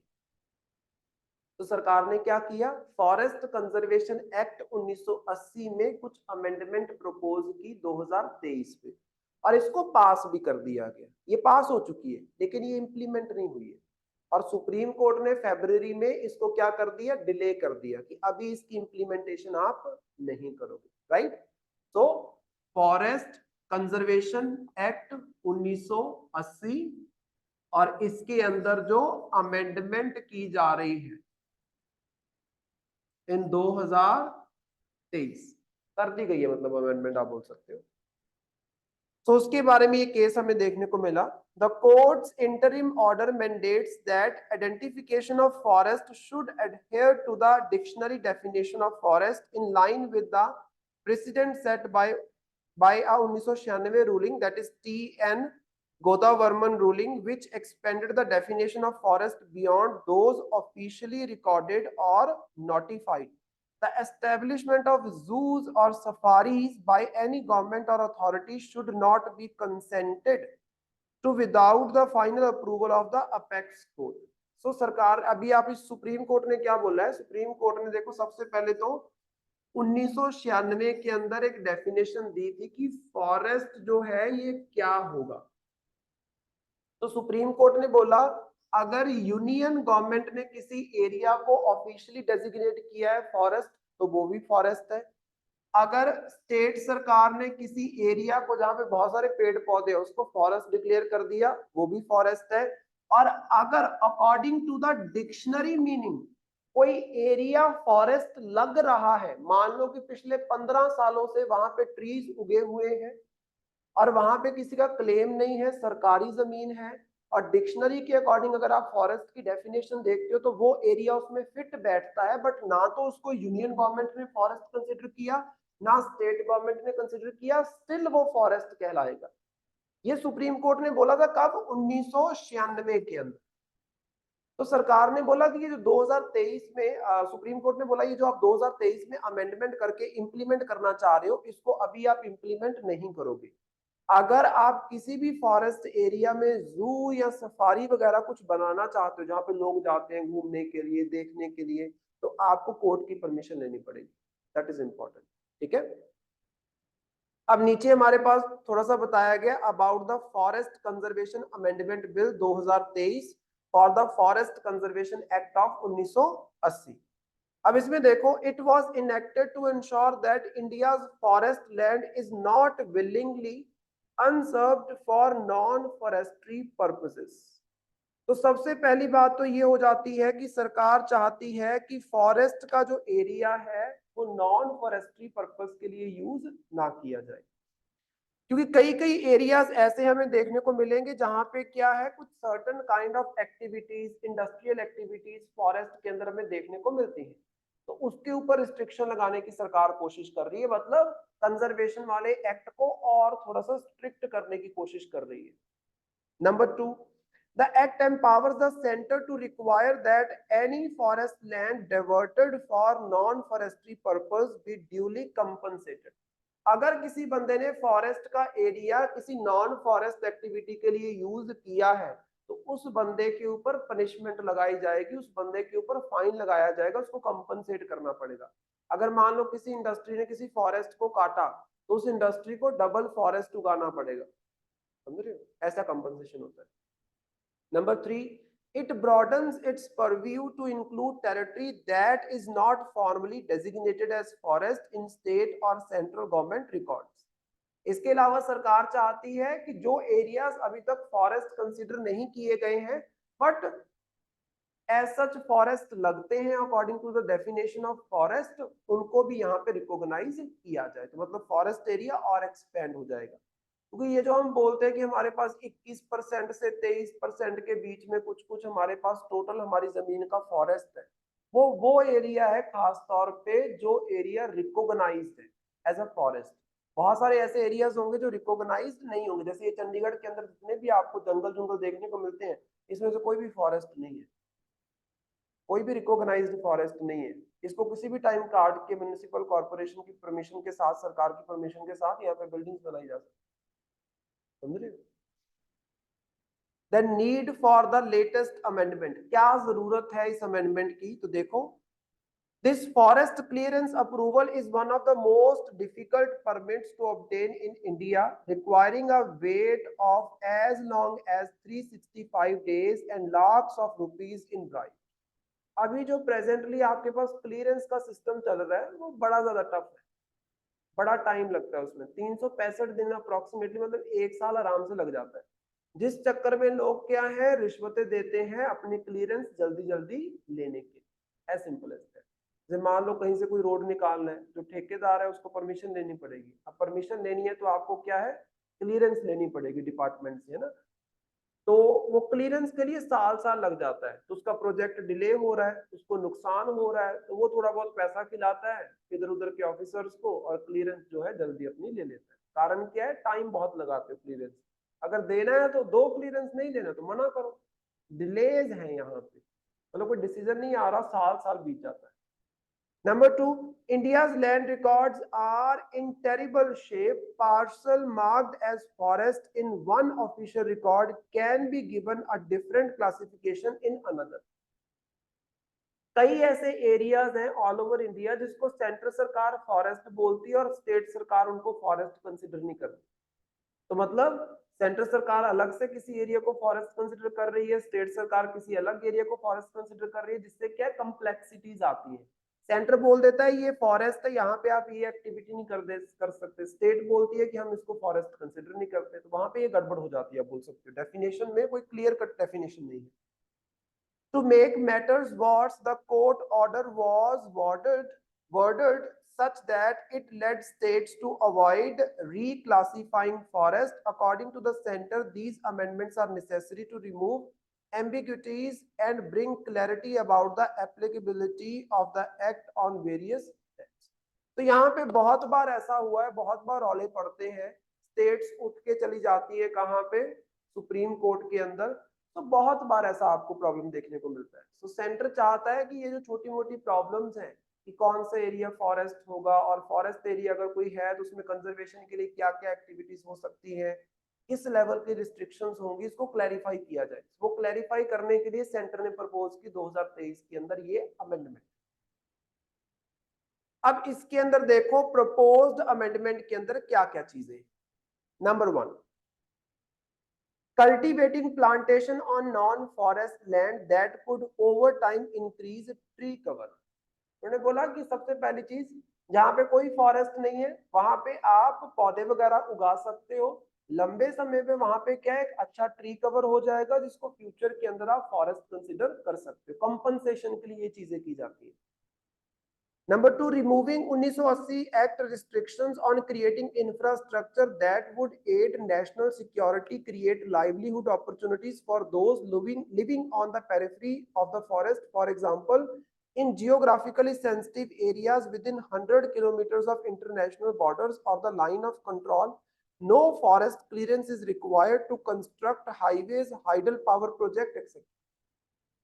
तो कुछ रिस्ट्रिक्शन सरकार अपने बेनिफिट के लिए हटा रही है, आम जनता पे रिस्ट्रिक्शंस लग रही हैं, इंडस्ट्रीज पे रिस्ट्रिक्शंस लग रही हैं, लेकिन सरकार कुछ रिस्ट्रिक्शंस हटा रही है। उसमें सबसे बड़ी चीज क्या है कि जो एरिया, जैसे फॉर एग्जांपल हम अरुणाचल प्रदेश की बात करते हैं, तवांग वगैरह का जो एरिया है जो बिल्कुल क्या है चाइना के बॉर्डर के पास पड़ता है, उन एरियाज में रोडवेज अच्छे नहीं है, अच्छी फैसिलिटीज नहीं है, क्योंकि कनेक्टिविटी नहीं है। कनेक्टिविटी क्यों नहीं है? क्योंकि बहुत ही डेंसली फॉरेस्ट एरिया है। सरकार वहां पे फॉरेस्ट वगैरह काटती है तो गड़बड़ हो जाती है, लोग सुप्रीम कोर्ट में चले जाते हैं। तो यहाँ पे सरकार बोल रही है कि with in 100 kilometre from the international border सरकार को कोई परमिशन लेने की जरूरत नहीं है। वो फॉरेस्ट काट के कनेक्टिविटी के लिए रोड एंड रेलवे लिंक्स बना सकती है विदाउट गेटिंग एनी परमिशन। पहले उनको परमिशन लेनी पड़ती थी। हाइड्रो पावर प्रोजेक्ट लगाए जा सकते हैं, वो भी पहाड़ों में लगते हैं, आप बोल सकते हो। उसके लिए भी क्लियरेंस चाहिए होती है, जब आप हाइड्रो पावर प्रोजेक्ट बनाते हो तो मतलब आप एक बहुत बड़ी लेक क्रिएट करोगे। जैसे ये हिमाचल में गोबिंद सागर लेक, इतनी बड़ी लेक जब आप क्रिएट करते हो तो कितना जंगल उसमें डूबता है, कितना फॉरेस्ट डिस्ट्रॉय होता है, उसकी क्लियरेंस तो चाहिए होती है आपको। तो वो सारी चीजों की आपको जरूरत अब नहीं पड़ेगी क्योंकि ये पास हो चुकी है। No forest clearance is required to establish zoos, safari parks and ecotourism activities. अभी तो कोई जू बनाना है सरकार ने, कोई सफारी एरिया बनाना है तो आपको परमिशन लेनी पड़ती है क्योंकि वो कंजर्वेशन में आ जाता है। अब परमिशन की जरूरत नहीं पड़ेगी according to the amendment. No central protection for vast tracts of so-called deemed forest not officially recognized or recorded as forest and permitting activities such as tourism. तो यहाँ पे किसी भी तरीके का हस्तक्षेप अब नहीं होगा, आप बोल सकते हो ऐसे एरियाज में जो एरियाज नॉन फॉरेस्ट है, या फिर आप बोल सकते हो कि जंगल तो है बट ऑफिशियली रिकॉग्नाइज्ड जंगल नहीं है, सरकार ने उसको डेजिग्नेशन नहीं दी है। तो वहां पे भी थोड़ा सा रिलैक्स हो जाएगा फॉर टूरिस्ट एक्टिविटीज, आप बोल सकते हो। तो सरकार के ऑब्जेक्टिव्स यहाँ पे फुलफिल हो रहे हैं, आम जनता के ऊपर रिस्ट्रिक्शन थोड़ी सी लग रही है। तो जो इन्वायरमेंटलिस्ट थे वो पहुंच गए सुप्रीम कोर्ट में कि ये गलत है, सरकार इस तरीके से सारे जंगल ही तबाह कर देगी रोडवे लिंक बनाने के चक्कर में, समझ रहे हो। सो कंसर्न्स क्या आए हैं? नंबर 1 तो नाम के ऊपर कंसर्न है क्योंकि शुद्ध संस्कृत के शब्द यूज किए गए हैं, और आजकल सरकार मोस्टली यही कर रही है कि नाम आपने ये क्या कर दिया, ऊपर नाम देखो ना, प्रोनाउंस भी नहीं होता। दैट इज वन संरक्षण एवं संवर्धन अधिनियम 2023। पहले क्या था? Forest conservation act. तो नाम जो ये कर रहे हैं संस्कृत के शब्दों में, तो ये गड़बड़ हो रही है, ठीक है। नंबर 2 यहाँ पे क्या आया? The reclassification of forest area adds confusion. तो यहाँ पे जो आपके इन्वायरमेंटलिस्ट थे उन्होंने बोला, देखो सबसे पहले तो उन्होंने बोला कि bill states that forest conservation act will only apply to areas recorded as forest in government records as on after 25 अक्टूबर 2080। मतलब जब ये एक्ट आपका पास हुआ तो इन्होंने बोला कि जो एरियाज सेंट्रल गवर्नमेंट या स्टेट गवर्नमेंट ने फॉरेस्ट कंसिडर किए होंगे, सिर्फ उन एरियाज में ये जो एक्ट है ये इंप्लीमेंट होगा, ये तीसरे वाले एरिया में इंप्लीमेंट नहीं होगा। ये 1980 में डेफिनेशन हमारे पास आई थी। फिर 1996 में जो डेफिनेशन आती है, सुप्रीम कोर्ट बोलती है कि नहीं, जो अनरिकॉग्नाइज्ड एरियाज हैं बट हैं फॉरेस्ट, उनके ऊपर भी कंजर्वेशन वाला एक्ट जो है वो इंप्लीमेंट होगा। दूसरी डेफिनेशन सुप्रीम कोर्ट ने दे दी, पहली डेफिनेशन सरकार ने इस एक्ट को पास करने के साथ ही प्रोवाइड की थी। सो दो डेफिनेशन होगी। अभी आपके पास if these areas are declassified 97,159 square kilometer of the forest, that is 27.6% of the total area that lie outside the recorded forest area will lose all the protection। अब यहाँ पे ध्यान से देखो, अगर ये जो एरिया है आपका, यहाँ पे रिलैक्सेशन मिल जाती है, क्योंकि सुप्रीम कोर्ट ने जब इस एरिया को 1996 में बताया कि इसके ऊपर भी ये प्रोटेक्शन वाला एक्ट, कंजर्वेशन वाला एक्ट इंप्लीमेंट होगा, और अभी अगर सरकार इसको फॉरेस्ट की डेफिनेशन से बाहर करती है, या तो सरकार ये करे कि जितना भी अनरिकॉग्नाइज्ड एरिया था सबको फॉरेस्ट डिक्लेयर कर दे। अगर सरकार उसमें से कुछ कुछ एरिया को फॉरेस्ट बनाती है, बाकी ऐसे खाली छोड़ देती है, तो मतलब उसके ऊपर ये कंजर्वेशन वाला एक्ट इंप्लीमेंट नहीं हो पाएगा, क्योंकि सरकार अभी तीसरी डेफिनेशन लेके आ गई। पहली सरकार ने दी, दूसरी सुप्रीम कोर्ट ने दी, अब तीसरी डेफिनेशन आ गई, तो कंफ्यूजन क्रिएट होगी। Then framed without taking real scenario into consideration. तो यहाँ पे देखो उन्होंने बोला है only 21% of India's land area has forest and only 12.3% of this is intact natural forest। Around 21% India का जो टोटल एरिया है उसको कंसिडर किया गया है एज अ फॉरेस्ट। उसमें से भी जो घने जंगल हैं, जो बहुत ही एक्चुअल में जो फॉरेस्ट है आप बोल सकते हो, वो सिर्फ 12.3% है। तो 12.3% एरिया से जो बाहर एरिया होगा वहां पे आप बोल सकते हो जो एक्टिविटीज वगैरह है बहुत नॉर्मल, क्योंकि फॉरेस्ट में ये जो आपकी रोजाना की एक्टिविटीज ये नहीं हो सकती। तो वो जो इंटेक्ट फॉरेस्ट है वो सिर्फ 12% का एरिया है। टोटल देखोगे तो 21% का टोटल एरिया है जो फॉरेस्ट में आता है। और इसमें भी कुछ एरियाज ऐसे हैं जो रिकॉग्नाइज्ड नहीं है, मतलब जो 21% में कवर नहीं होते। While India's State of Forest Report 2021 has shown a marginal increase 2261 square kilometer in forest cover, it hides a pattern of deforestation in some parts of the country। 2021 में हमारे पास latest state of the forest report आई थी, जिसमें यह बताया गया था कि जो फॉरेस्ट है इट इज अराउंड 24%। सरकार की जो रिपोर्ट आई 23% था पहले, 23 पॉइंट समथिंग था, 24% के अराउंड इन्होंने बोला कि टोटल फॉरेस्ट हो गया है। तो मतलब क्या है कि इन्होंने बोला फॉरेस्ट इंक्रीज हो गया है, बट उस रिपोर्ट में कहीं पे भी डिफॉरेस्टेशन के ऊपर ज्यादा बात नहीं की गई। कुछ ऐसे एरियाज जहाँ पे फॉरेस्ट इंक्रीज हो रहा है, कुछ ऐसे एरियाज भी है जहाँ पे फॉरेस्ट डिक्रीज हो रहा है, और वो डिक्रीज होने के पीछे सबसे बड़ा कारण सरकार खुद है, या सरकार के कुछ ऐसे बिजनेसमैन है जिनको सरकार बहुत सपोर्ट करती है, समझ रहे हो। देन उसके बाद नीचे बताया गया for instance the most biodiversity rich north eastern hill states shows net decline of 3199 square kilometre of forest cover from 2009 से 2019। 10 सालों में 3000 स्क्वायर किलोमीटर से ज्यादा फॉरेस्ट जो है नॉर्थ ईस्टर्न स्टेट में खत्म हो गया है। इसके बारे में इस state of the forest report ने बात नहीं की।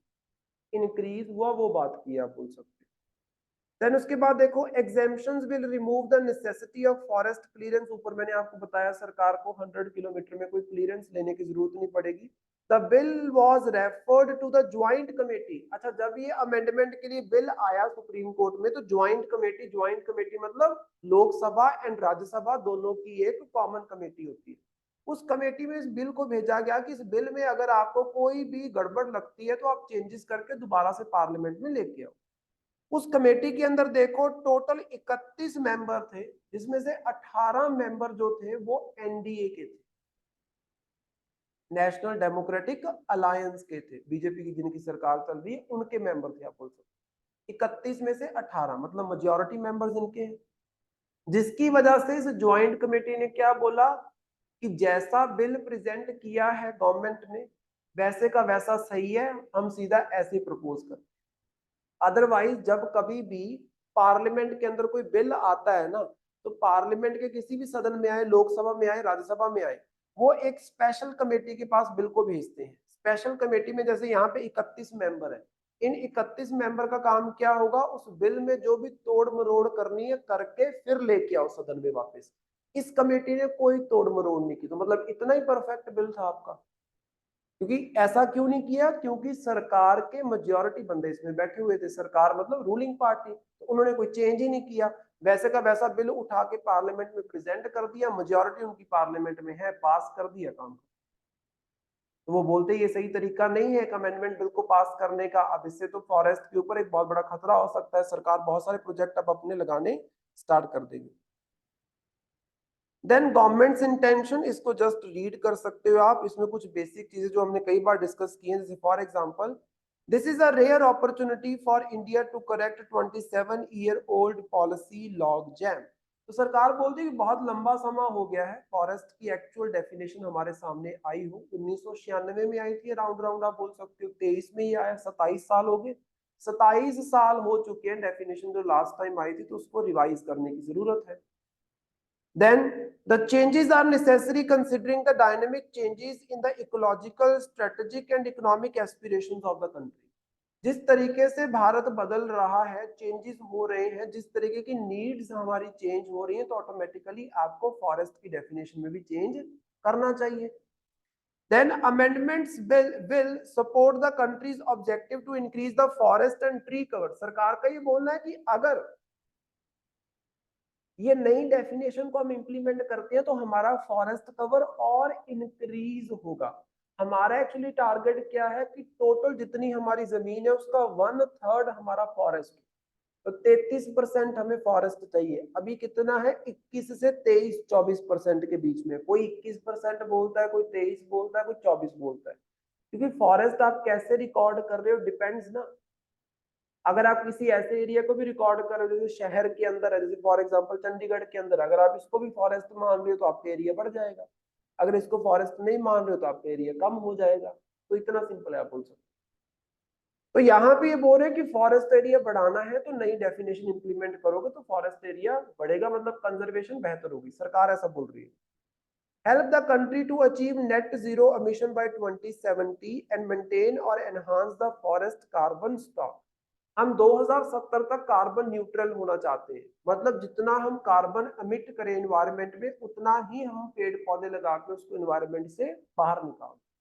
क्योंकि पेड़ पौधे क्या करते हैं, ये कार्बन को लेते हैं अपने अंदर स्टोर करते हैं। फिर उसके बाद help create a carbon sink amounting 2.5 to 3 billion tonnes of carbon dioxide equivalent by 2030 under national determined contribution targets. ये जो एनडीसी है ना, नेशनली डिटरमिन्ड कंट्रीब्यूशन टारगेट्स, ये पेरिस एग्रीमेंट ने, आप बोल सकते हो, प्रपोज किए थे। पेरिस एग्रीमेंट ऑफ 2015, जिसके अकॉर्डिंग 2030 तक हर एक कंट्री क्या करेगी, ये जो आपकी ग्रीन हाउस गैसेस है इसको एनवायरनमेंट से निकालने की कोशिश करेगी। तो हम भी सोच रहे हैं कि 2030 तक हमारे यहाँ पे इतना फॉरेस्ट हो कि कम से कम 2.5 से 3 मिलियन टन कार्बन डाइऑक्साइड हम सालाना सिंक कर सके। सिंक करना मतलब एनवायरनमेंट से बाहर निकाल सके। तो उसमें ये बोल रहे हैं कि हेल्प करेगा। The scope of this act can be further expanded with emerging ecological challenges of the forest conservation, restoration, compensatory mechanism and mitigation measures। तो ये फर्दर इन सब मामलात में आप बोल सकते हो हमें हेल्प कर सकता है। तो this is all about it. अब यहाँ पे जैसे इस बार का जो मेंस का एग्जाम होगा, तुम तो चलो एग्जाम दे नहीं रहे इस बार 2024 का, तो उसमें इस चीज के ऊपर डिस्कशन हो सकती है। प्रीलिम्स के अंदर क्वेश्चन पूछा जा सकता है, मेंस के अंदर पूछा जा सकता है कि क्या क्या पॉजिटिव नेगेटिव्स, क्या एडवांटेजेस होंगे, क्योंकि डिस्कशन हुई है लंबे समय के लिए। 2023 से लेकर अभी तक लगातार ये डिस्कशन चल रही है।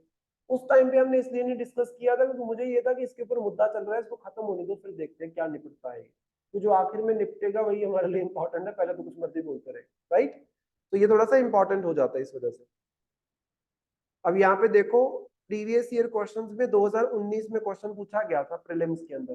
कैसा क्वेश्चन पूछा गया, ध्यान से देखो। Consider the following statement, 3 statement दी गई है। As per the recent amendment to the Indian forest act 1927, forest developers have the right to fell the bamboos grown on forest areas. याद करो कि सरकार के द्वारा ना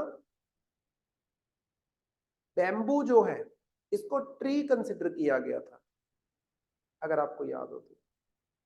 जो बैम्बूज है ये वैसे ग्रास में आते हैं, ट्री में इसको कंसिडर नहीं करता। बैम्बू इज अ ग्रास, इसको ट्री कंसिडर किया गया था।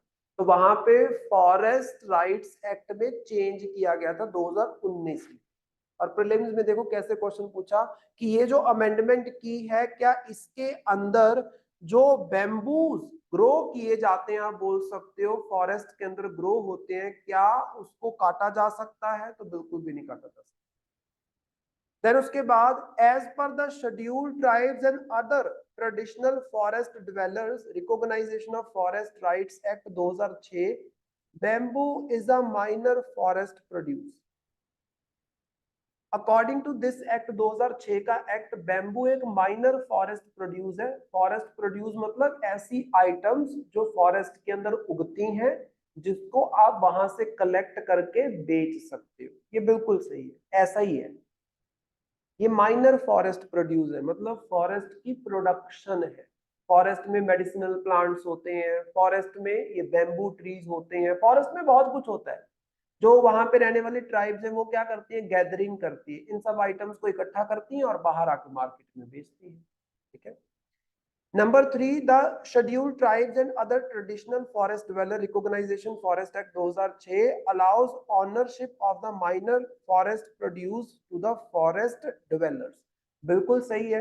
ये भी बोला गया था कि जो आपके फॉरेस्ट में रहने वाली शेड्यूल्ड ट्राइब्स हैं उनका पूरा पूरा अधिकार है कि वो गैदरिंग की एक्टिविटीज करके माइनर फॉरेस्ट प्रोड्यूस को इकट्ठा कर सकते हैं। और माइनर फॉरेस्ट प्रोड्यूस इकट्ठे करने का अधिकार सिर्फ शेड्यूल्ड ट्राइब जो जंगलों में रहती है उनके पास रहेगा। ऐसा नहीं कोई बाहर से कंपनी उठ के बोले हम जंगल में जाके गैदरिंग करके लेके आएंगे, आप नहीं कर सकते। सिर्फ कौन करेगा, वहां पे रहने वाली ट्राइब्स। और ये भी बोला गया था 2006 के। तो इस तरीके से जैसे जब कोई अमेंडमेंट आती है किसी एक्ट के अंदर तो ऐसे क्वेश्चन बन जाता है उसके। ठीक है, प्रीलिम्स के अंदर और मेंस के अंदर भी क्वेश्चन जो है वो पूछा जा सकता है। नेक्स्ट हमारे पास एक स्कीम है जो न्यूज के अंदर चल रही थी, that is PM Usha.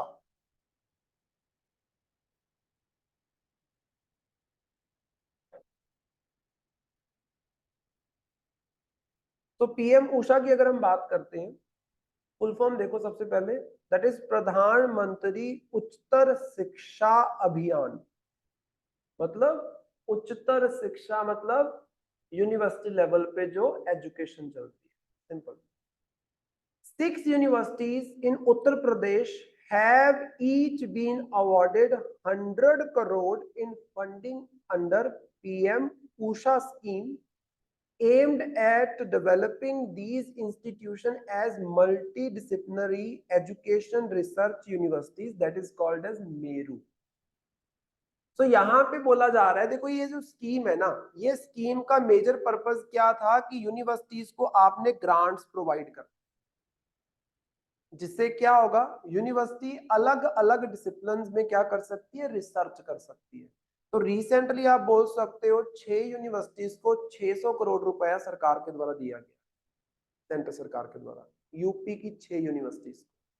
All over India अगर आप देखोगे तो आपको 35-36 यूनिवर्सिटीज देखने को मिलेंगी, स्टेट यूनिवर्सिटीज।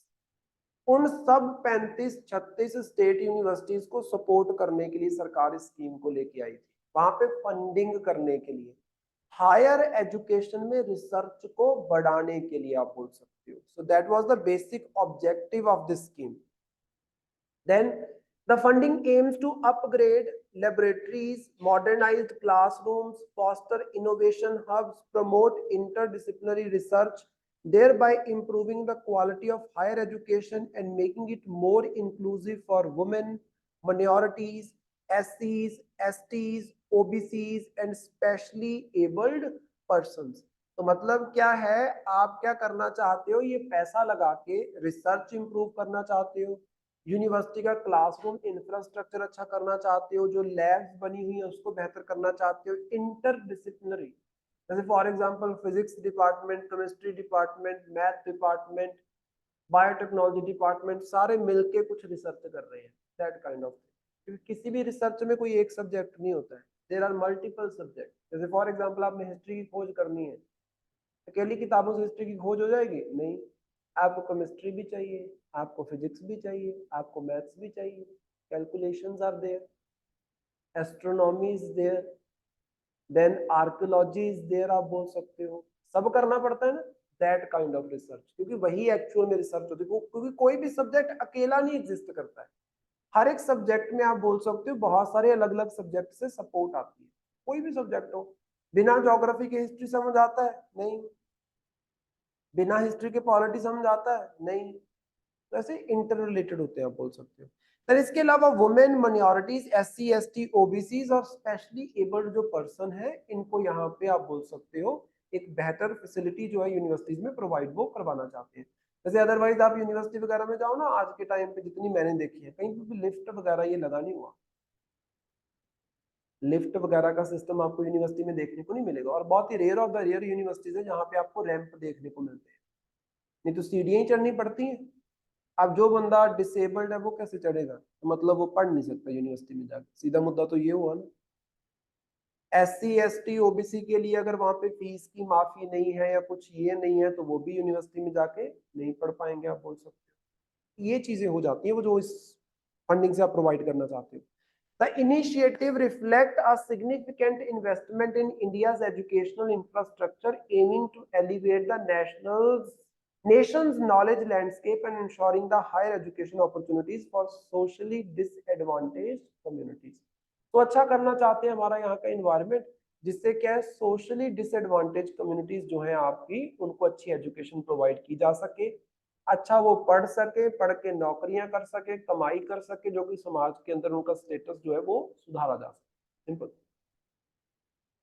देन उसके बाद पीएम ऊषा के बारे में कुछ बेसिक्स देखें तो सबसे पहले हमारे पास स्कीम चलती थी राष्ट्रीय उच्चतर शिक्षा अभियान, जिस स्कीम को प्रधानमंत्री ऊषा ने रिप्लेस किया, कब रिप्लेस किया, 2023 के अंदर।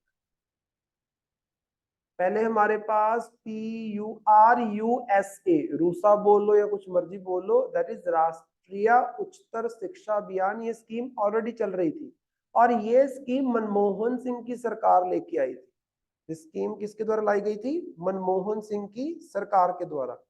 लेकिन इसको रिप्लेस क्यों किया है, क्योंकि रिप्लेस करने का कारण ये है कि इसमें कुछ नई चीजें ऐड की गई हैं। तो उसमें देखो क्या ऑब्जेक्टिव रखा गया, enhance quality of higher education institutions, ensure compliance with the norms and accreditation standards, foster governance, academic reforms, encourage research and innovation। वही बातें सारी, अच्छी एजुकेशन कर दो, जो स्टैंडर्ड्स सेट किए जाते हैं, जैसे आपने देखा होगा NAAC, this is a body, UGC, this is a body, ये क्या करती हैं, स्टैंडर्ड्स सेट करती हैं फॉर हायर एजुकेशन। उन स्टैंडर्ड्स के अकॉर्डिंग यूनिवर्सिटीज एक्ट कर सके। अब कोई भी आपकी यूनिवर्सिटी हो वो UGC की गाइडलाइंस के अकॉर्डिंग चलती है, तो वो क्या है, that is a body, standards जो सेट करती है, तो उसको आप फुलफिल कर पाओ। फोकस खास तौर पे ट्रांसफॉर्म करना है हायर एजुकेशन को, क्वालिटी और इक्विटी को आपने इंप्रूव करना है। देन मेरू की अगर हम बात करते हैं, multi disciplinary education and research university transformation, 100 crore support जो है हर एक यूनिवर्सिटी को, जो कि हमारे देश में टोटल 35 स्टेट यूनिवर्सिटीज है, उनको प्रोवाइड की जाएगी, जो कि वो अपने आप को मल्टी डिसिप्लिनरी बना सके, सिंपल। तो ये कुछ बेसिक चीजें याद रखना। रूसा की अगर हम बात करते हैं, 2013 में ये स्कीम आई थी during the government of Manmohan Singh, इसको आप याद रखोगे, ठीक है। That's it. These are basics just. Then हमारे पास आता है government proposes hike in ministries financial reporting limit। Financial reporting limit की अगर हम बात करते हैं, तो जैसे फॉर एग्जांपल, जैसे आपके घर वालों की मैं बात करूं, तो अगर मान लो आप दिन का 100 रुपया खर्च करते हो या 50 खर्च करते हो हर दिन, घर वाले नहीं पूछते हैं। लेकिन अगर आप एक दिन में 10,000 खर्च करके आ जाओ, तो घर वालों को जवाब देना पड़ता है, that kind of thing. So ministry के पास भी एक सर्टेन लिमिट होती है कि वहां तक आप बिना पार्लियामेंट से पूछे खर्च कर सकते, लेकिन जैसे उस लिमिट को क्रॉस करोगे तो मिनिस्ट्री को पार्लियामेंट की परमिशन लेनी पड़ेगी। पार्लियामेंट की परमिशन मतलब ये नहीं है सरकार की परमिशन, पार्लियामेंट की परमिशन मतलब जनता की परमिशन। कि पार्लियामेंट में सिर्फ रूलिंग गवर्नमेंट नहीं बैठी होती है, बाकी भी तो बैठे होते हैं, और पार्लियामेंट में सिर्फ लोकसभा नहीं आता है, राज्यसभा भी तो आता है। तो यहाँ पे क्या किया गया है, रिसेंटली आप बोल सकते हो पब्लिक अकाउंट कमेटी, जो कि पार्लियामेंट की कमेटी है, नीचे उसके बारे में भी डिस्कस करेंगे, वैसे हमने पॉलिटी में भी इसके बारे में पढ़ा था, उनके द्वारा अप्रूव कर दिया गया, क्योंकि जो भी अकाउंट्स के मुद्दे होते हैं, पैसे के मुद्दे होते हैं, वो इस कमेटी के पास आते हैं, पार्लियामेंट की कमेटी है। फाइनेंस मिनिस्ट्री के द्वारा जो प्रपोज किया गया था, ये जो लिमिट है कि कितना पैसा या कितनी लिमिट के ऊपर पैसा खर्च करोगे तो पूछना पड़ेगा, उस लिमिट को इंक्रीज करो। अगर पहले मान लो कि 50 करोड़ आपकी लिमिट थी कि 50 करोड़ रुपया खर्च करने के लिए कोई परमिशन नहीं चाहिए, मिनिस्ट्री खर्च कर सकती है, लेकिन अगर मान लो 100 करोड़ रुपया खर्च करना है या उससे ऊपर खर्च करना है तो आपको पार्लियामेंट की परमिशन लेनी पड़ेगी।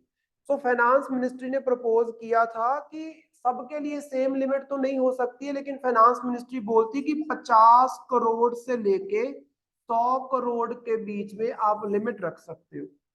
कि मान लो जो डिफेंस मिनिस्ट्री है इनको 60 करोड़ रुपया खर्च करने तक कोई परमिशन नहीं चाहिए, 60 करोड़ से ऊपर खर्च करेंगे तो परमिशन लगेगी। मान लो आपके पास एक्सटर्नल अफेयर मिनिस्ट्री है, 80 करोड़ रुपया खर्च करने के लिए कोई परमिशन नहीं चाहिए, 80 करोड़ से ज्यादा खर्च करोगे तो आपको पार्लियामेंट की परमिशन लेनी पड़ेगी। ये लिमिट कितनी हो सकती है? 50 करोड़ से 100 करोड़ के बीच में कोई भी हो सकती है। 50 करोड़ से नीचे तो ये जाएंगे नहीं ऑटोमेटिक, वो तो मिनिस्ट्रीज को घाटा है। और 100 करोड़ से ऊपर आप लिमिट नहीं रख सकते। आप ऐसा नहीं बोल सकते कि 120 करोड़ खर्च करने तक कोई परमिशन नहीं लगेगी, नहीं। मैक्सिमम 100 करोड़ तक खर्च करने के लिए परमिशन नहीं लग सकती है। 100 करोड़ के ऊपर कोई भी आप पैसा खर्च करोगे तो आपको परमिशन लेनी पड़ेगी इसकी पार्लियामेंट। अब ये लिमिट को बढ़ाना क्यों चाहती है? क्योंकि फाइनेंस मिनिस्ट्री का ये बोलना था कि ये पैसा जो अभी के लिए किसी मिनिस्ट्री का 30 करोड़ है, किसी का 20 करोड़ है, किसी का मैक्सिमम 50 करोड़ है, ये बहुत कम पैसा है। इतना पैसा तो झटपट में ही खर्च हो जाता है। उसके बाद फिर मिनिस्ट्री को पार्लियामेंट की परमिशन के लिए चक्कर लगाने पड़ते हैं। पार्लियामेंट में होते हैं डिलेज, मिनिस्ट्री के खर्चे हो जाते हैं डिले, और मिनिस्ट्री टाइम रहते अपना काम नहीं कर पाती। तो ये वैसी चीज होगी ना तो गड़बड़ हो जाती है। इसीलिए वो कह रहे हैं कि थोड़ा सा लिमिट को बढ़ा दो, थोड़ा सा आप बोल सकते हो इंडिपेंडेंस दो मिनिस्ट्री को ज्यादा पैसा खर्च करने की, जो कि टाइमली वो अपना काम जो है उसको निपटा सके। ठीक है, तो यही चीज यहाँ पे बोली गई है, नथिंग मच इंपॉर्टेंट। तो इसको आपने जस्ट थोड़ा सा रीड कर लेना है, तो ज्यादा इसमें कोई बहुत बड़ी चीज नहीं है। जो नीचे आपकी ये जो NS that is new service and new instrument service, ये पढ़ने की जरूरत नहीं है। लेकिन जो ये नीचे है public account committee, public account committee के ऊपर कई बार क्वेश्चन पूछा गया है प्रीलिम्स के अंदर। तो पब्लिक अकाउंट कमेटी जो है पहली बार हमारे देश में 1921 में बनी थी। इस स्टेटमेंट के ऊपर भी क्वेश्चन आया था। 1921 में पहली बार पब्लिक अकाउंट कमेटी बनी थी। किसके तहत? गवर्नमेंट ऑफ इंडिया एक्ट 1919 के तहत। मैंने करवाया था पॉलिटी में कि 1919 में मॉर्ले मिंटो रिफॉर्म्स आते हैं, जिसके तहत एक कमेटी बनाई जाती है पब्लिक अकाउंट कमेटी। पब्लिक मतलब जनता। जनता का जो अकाउंट है उसका एनालिसिस करने के लिए, स्क्रूटनी करने के लिए एक कमेटी बनाई जाएगी सरकार के द्वारा। आज के टाइम पे कहां पे बनेगी? आपके पार्लियामेंट के अंदर। ठीक है, पर्पस क्या है? Exercise oversight of the public expenditure. Scrutinise करना है, जो भी खर्चा सरकार कर रही है उसकी स्क्रूटनी करनी है, कितना पैसा कहां पे कैसे क्यों, ये सब चीजें। देन उसके बाद रिस्पॉन्सिबिलिटीज क्या रहेंगी? ये एग्जामिन करेंगी कैग की रिपोर्ट्स को। कैग के द्वारा हर साल 3 रिपोर्ट्स रखी जाती है। कैग मतलब controller and auditor general of India, जिसको बोला जाता है guardian of the public purse. अगर सरकार कहीं पे भी घोटाला करती है या देश में कोई भी घोटाला होता है, कोई भी सरकार करती है, स्टेट गवर्नमेंट या सेंट्रल गवर्नमेंट की सरकार, उसकी सारी इन्वेस्टिगेशन किसका दफ्तर करता है? कैग का दफ्तर। और 3 तरह की रिपोर्ट्स देता है हमारे पास। जैसे फॉर एग्जांपल एप्रोप्रिएशन अकाउंट की रिपोर्ट आती है, फाइनेंशियल अकाउंट की रिपोर्ट आती है, एंड पब्लिक अंडरटेकिंग की रिपोर्ट्स आती है। इन तीनों को एनालाइज करना, इन तीनों की स्टडी करना कौन करेगा? पार्लियामेंट। और पार्लियामेंट खुद तो कर नहीं सकता, इतने बंदे बैठ के थोड़ा ना करेंगे। एक कमेटी बना दी पब्लिक अकाउंट कमेटी, जो ये काम को करेगी। 22 मेंबर इसके अंदर होते हैं, 15 लोकसभा से आते हैं और 7 राज्यसभा से आते हैं। और ये इलेक्टेड होते हैं, लोकसभा एंड राज्यसभा से इलेक्ट होके आएंगे, इसको याद रखना। That's it, this is basics जो आपको पता होने चाहिए अबाउट पब्लिक अकाउंट कमेटी। बाकी जिन्होंने नहीं किया, आप लोगों ने पॉलिटी जब करोगे तो एक बार इसको डिटेल में फिर से पढ़ेंगे। ठीक है, देन हमारे पास आ जाता है rubber sector of India. This is important. एक चीज दिमाग में बिठा लो, ये जो रबड़ हो गया, शुगर केन हो गया, हॉर्टिकल्चर, दालें, इनके ऊपर सीधा क्वेश्चन पूछते हैं प्रीलिम्स के अंदर, क्योंकि ये ज्योग्राफी के टॉपिक्स हैं सारे के सारे। ठीक है, सो रबड़, रबड़ मतलब, रबड़ मतलब यहाँ पे नेचुरल रबड़, खास तौर जो डिस्कशन होगी, क्योंकि सिंथेटिक भी होती है, एक नेचुरल होती है। नेचुरल रबर कहाँ से आती है?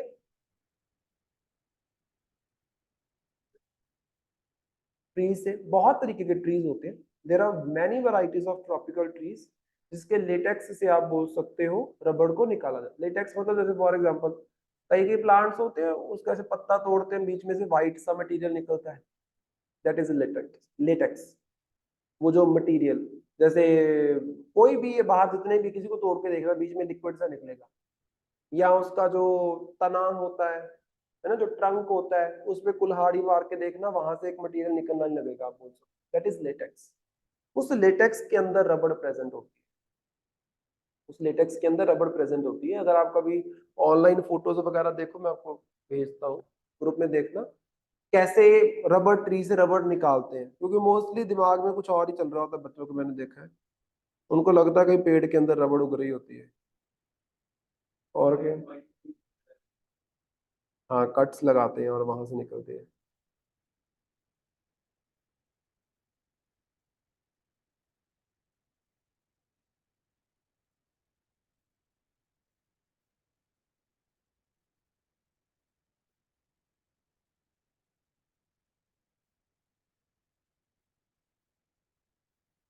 इसको देखना, इस फोटो को।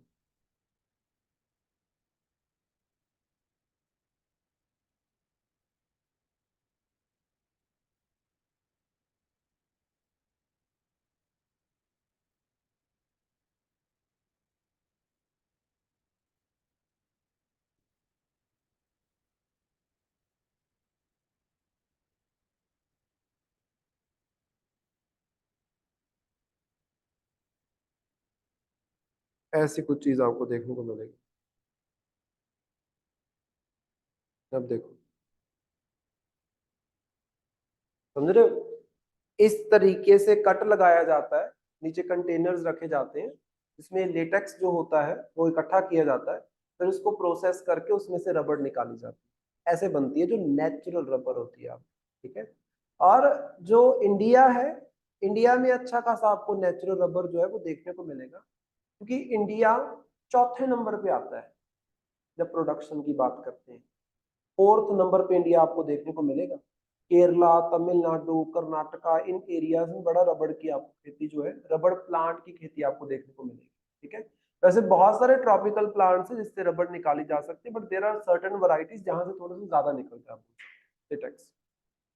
तो देखना यहाँ पे, the financial assistance for India's rubber sector has been increased by 23% for the fiscal year 2024-25 and 2025-26 under the Sustainable and Inclusive Development of Natural Rubber Sector Initiative।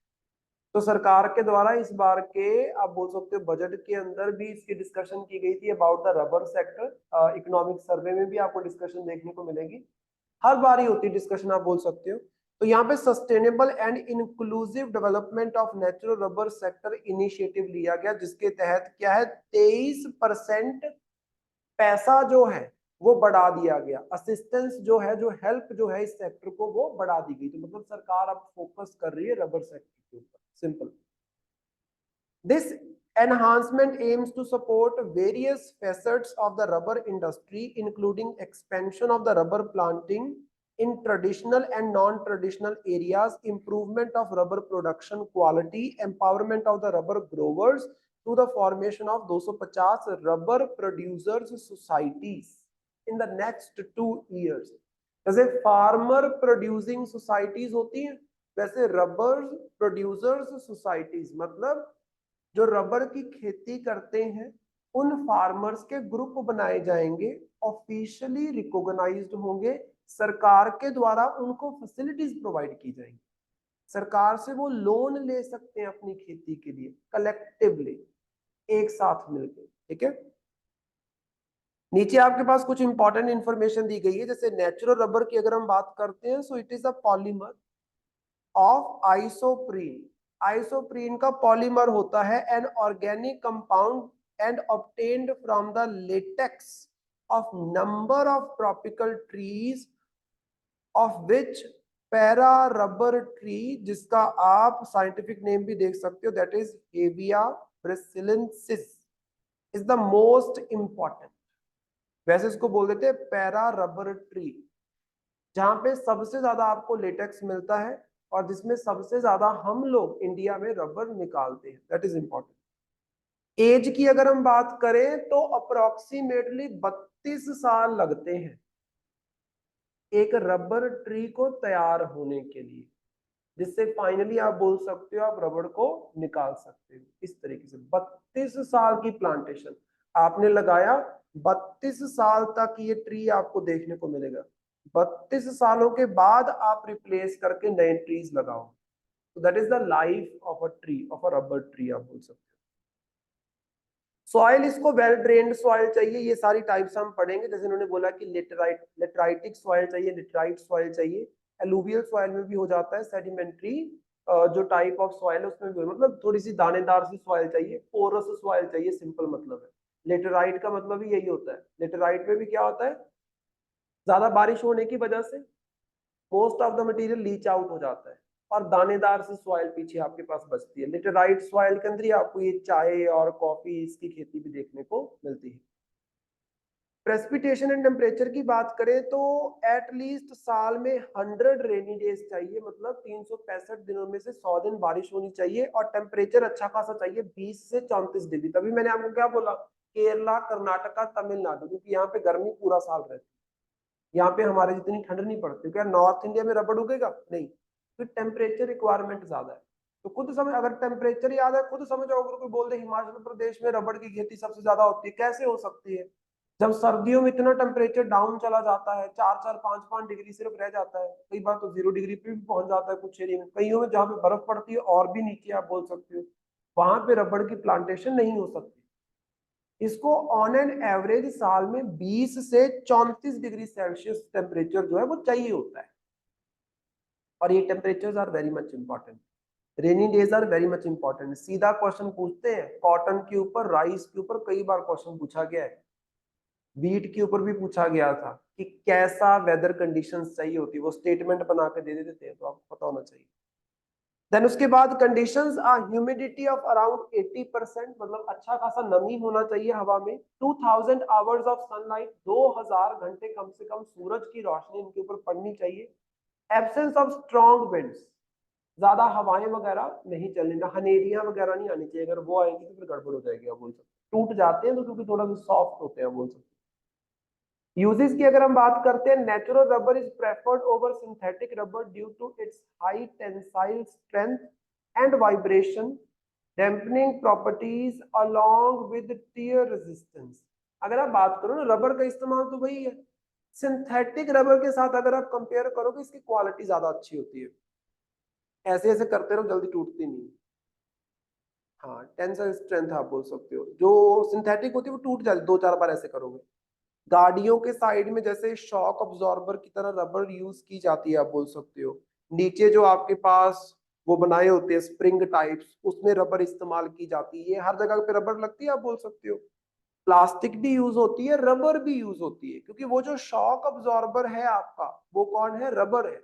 और अगर वो नेचुरल रबर से बनी हुई चीज है तो ऑटोमेटिकली क्या है, उसकी बेहतर क्वालिटी होगी, क्योंकि उसकी properties are good than the synthetic one. अगर ऐसा होता कि सिंथेटिक बहुत अच्छी है तो फिर क्यों इसकी चिंता करनी थी, सिंथेटिक बना ले तो बनानी आसान है आप बोल सकते हैं, ठीक है।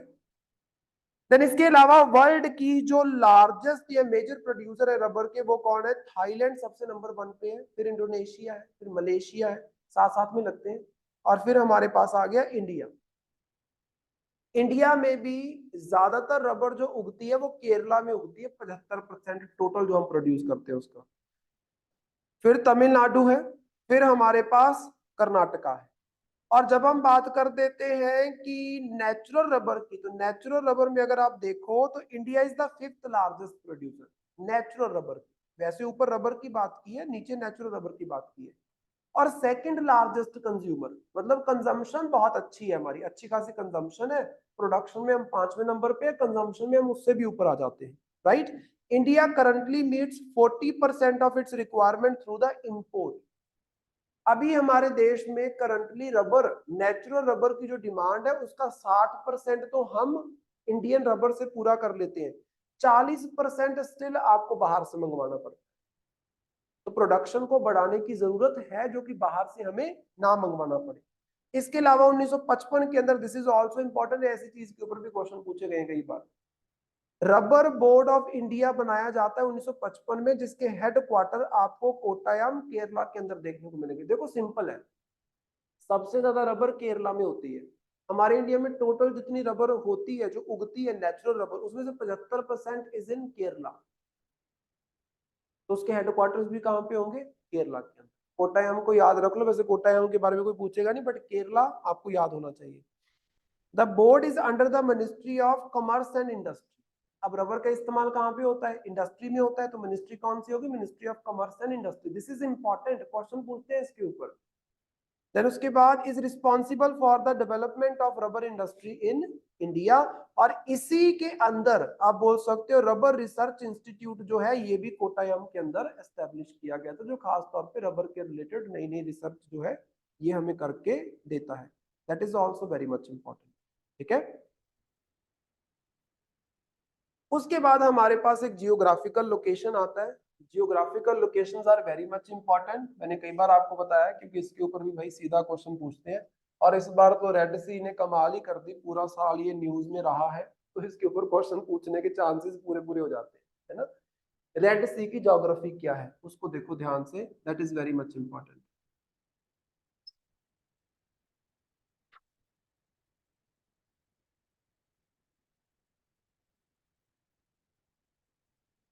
इस तरीके से आपको इसके बॉर्डर्स वगैरह देखने को मिलते हैं रेड सी के, कि कहाँ पे ये लाई करता है।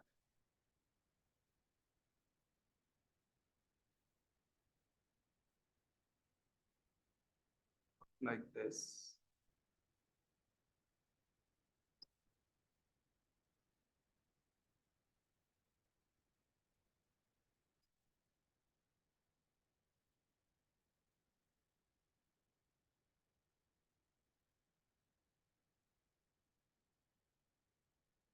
इस तरीके से ये वाला जो आपके पास एरिया है, यहां तक सारा, और ये सारा, ये पूरे का पूरा, this area, this is Egypt, this is Egypt. और ये जो एरिया आपको यहां तक इजिप्ट देखने को मिलता है, ऊपर यहाँ पे क्या है? इजराइल। ठीक है, इस तरफ यहाँ पे ये जो आपको देखने को मिल रहा है, दिस इज जॉर्डन। ठीक है, और ये जो नीचे आपके पास है, ये है सऊदी, और ये है यमन। ठीक है, यहां पे कौन सा एरिया आता है? एरिट्रिया। और यहाँ पे पहले यहाँ पे आएगा दीजबौती, और यहाँ पे सोमालिया। इसी तरीके से है जहां तक मुझे याद है। हम्म,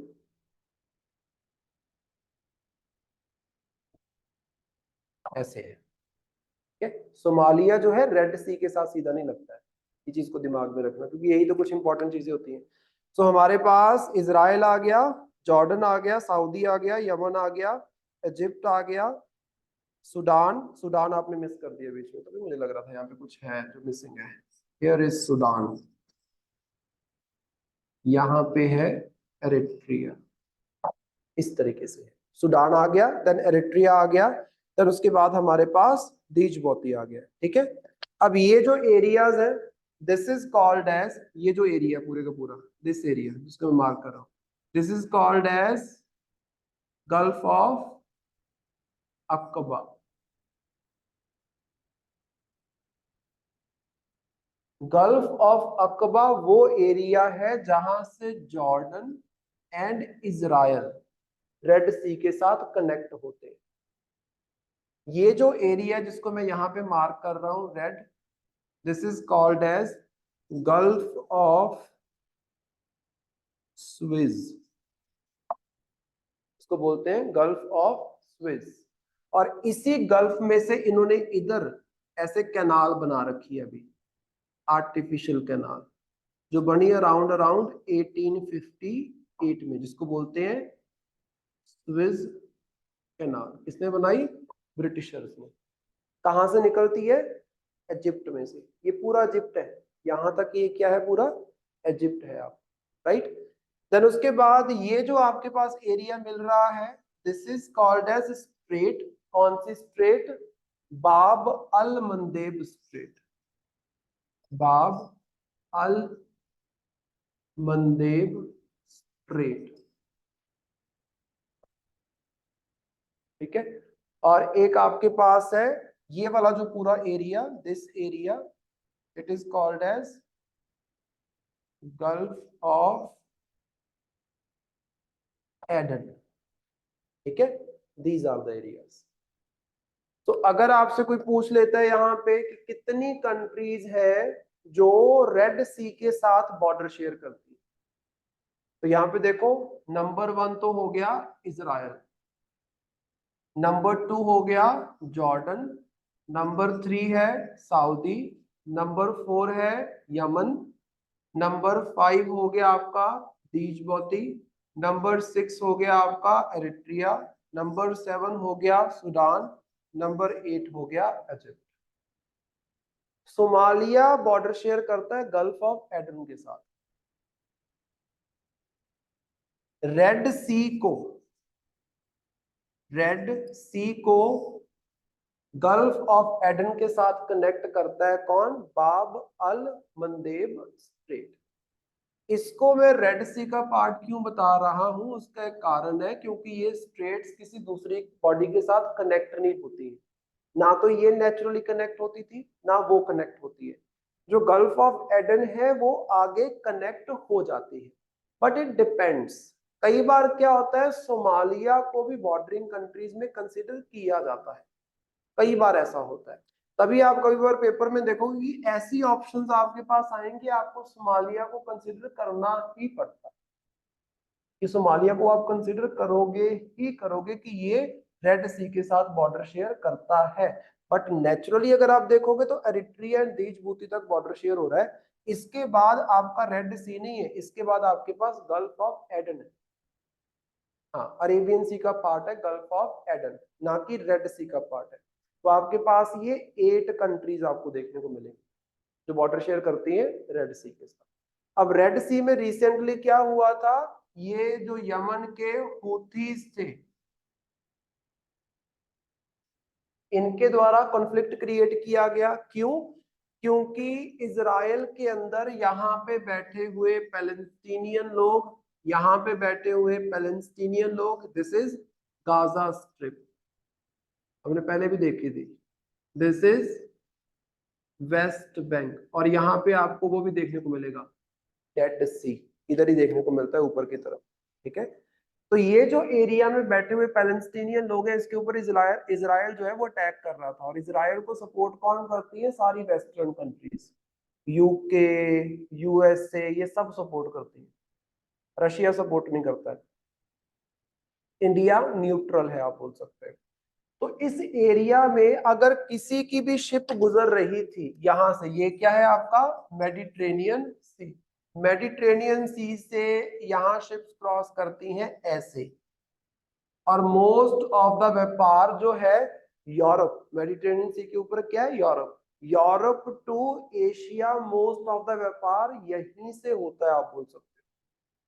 तो हुतीज ने क्या करना स्टार्ट किया, हुतीज ने यहाँ से कोई भी शिप क्रॉस कर रही है यूके की, यूएस की, या जितनी भी वेस्टर्न कंट्रीज है, उन सबको तबाह करना स्टार्ट कर दिया, रास्ते में रोक लिया, खराब कर दिया सामान, अटैक कर दिया, गोला बारूद सब जला बोल सकते। तो वहां पे पिछली क्लास में मैंने आपको समझाया था अबाउट यूएसए ने एक मिशन लॉन्च किया था। यहाँ पे जो आपके पास दोबारा से डिस्कशन हो रही है, क्योंकि यूएसए के बाद आपके यूरोपियन यूनियन के द्वारा, इनके द्वारा भी एक मिशन लॉन्च किया गया, जिसका नाम देखो यहाँ पे, that is called as mission Aspides, mission एस्पेडिस।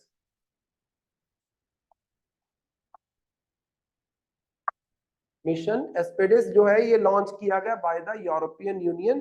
क्या करने के लिए? हुथी रेबल्स के अटैक से यूरोपियन यूनियन कंट्री की जो शिप्स है उनको बचाने के लिए। यूरोपियन यूनियन में करंटली आपको 27 कंट्रीज देखने को मिलेंगी जो यूरोप की इंपॉर्टेंट कंट्रीज है, जिसमें यूके नहीं आता है।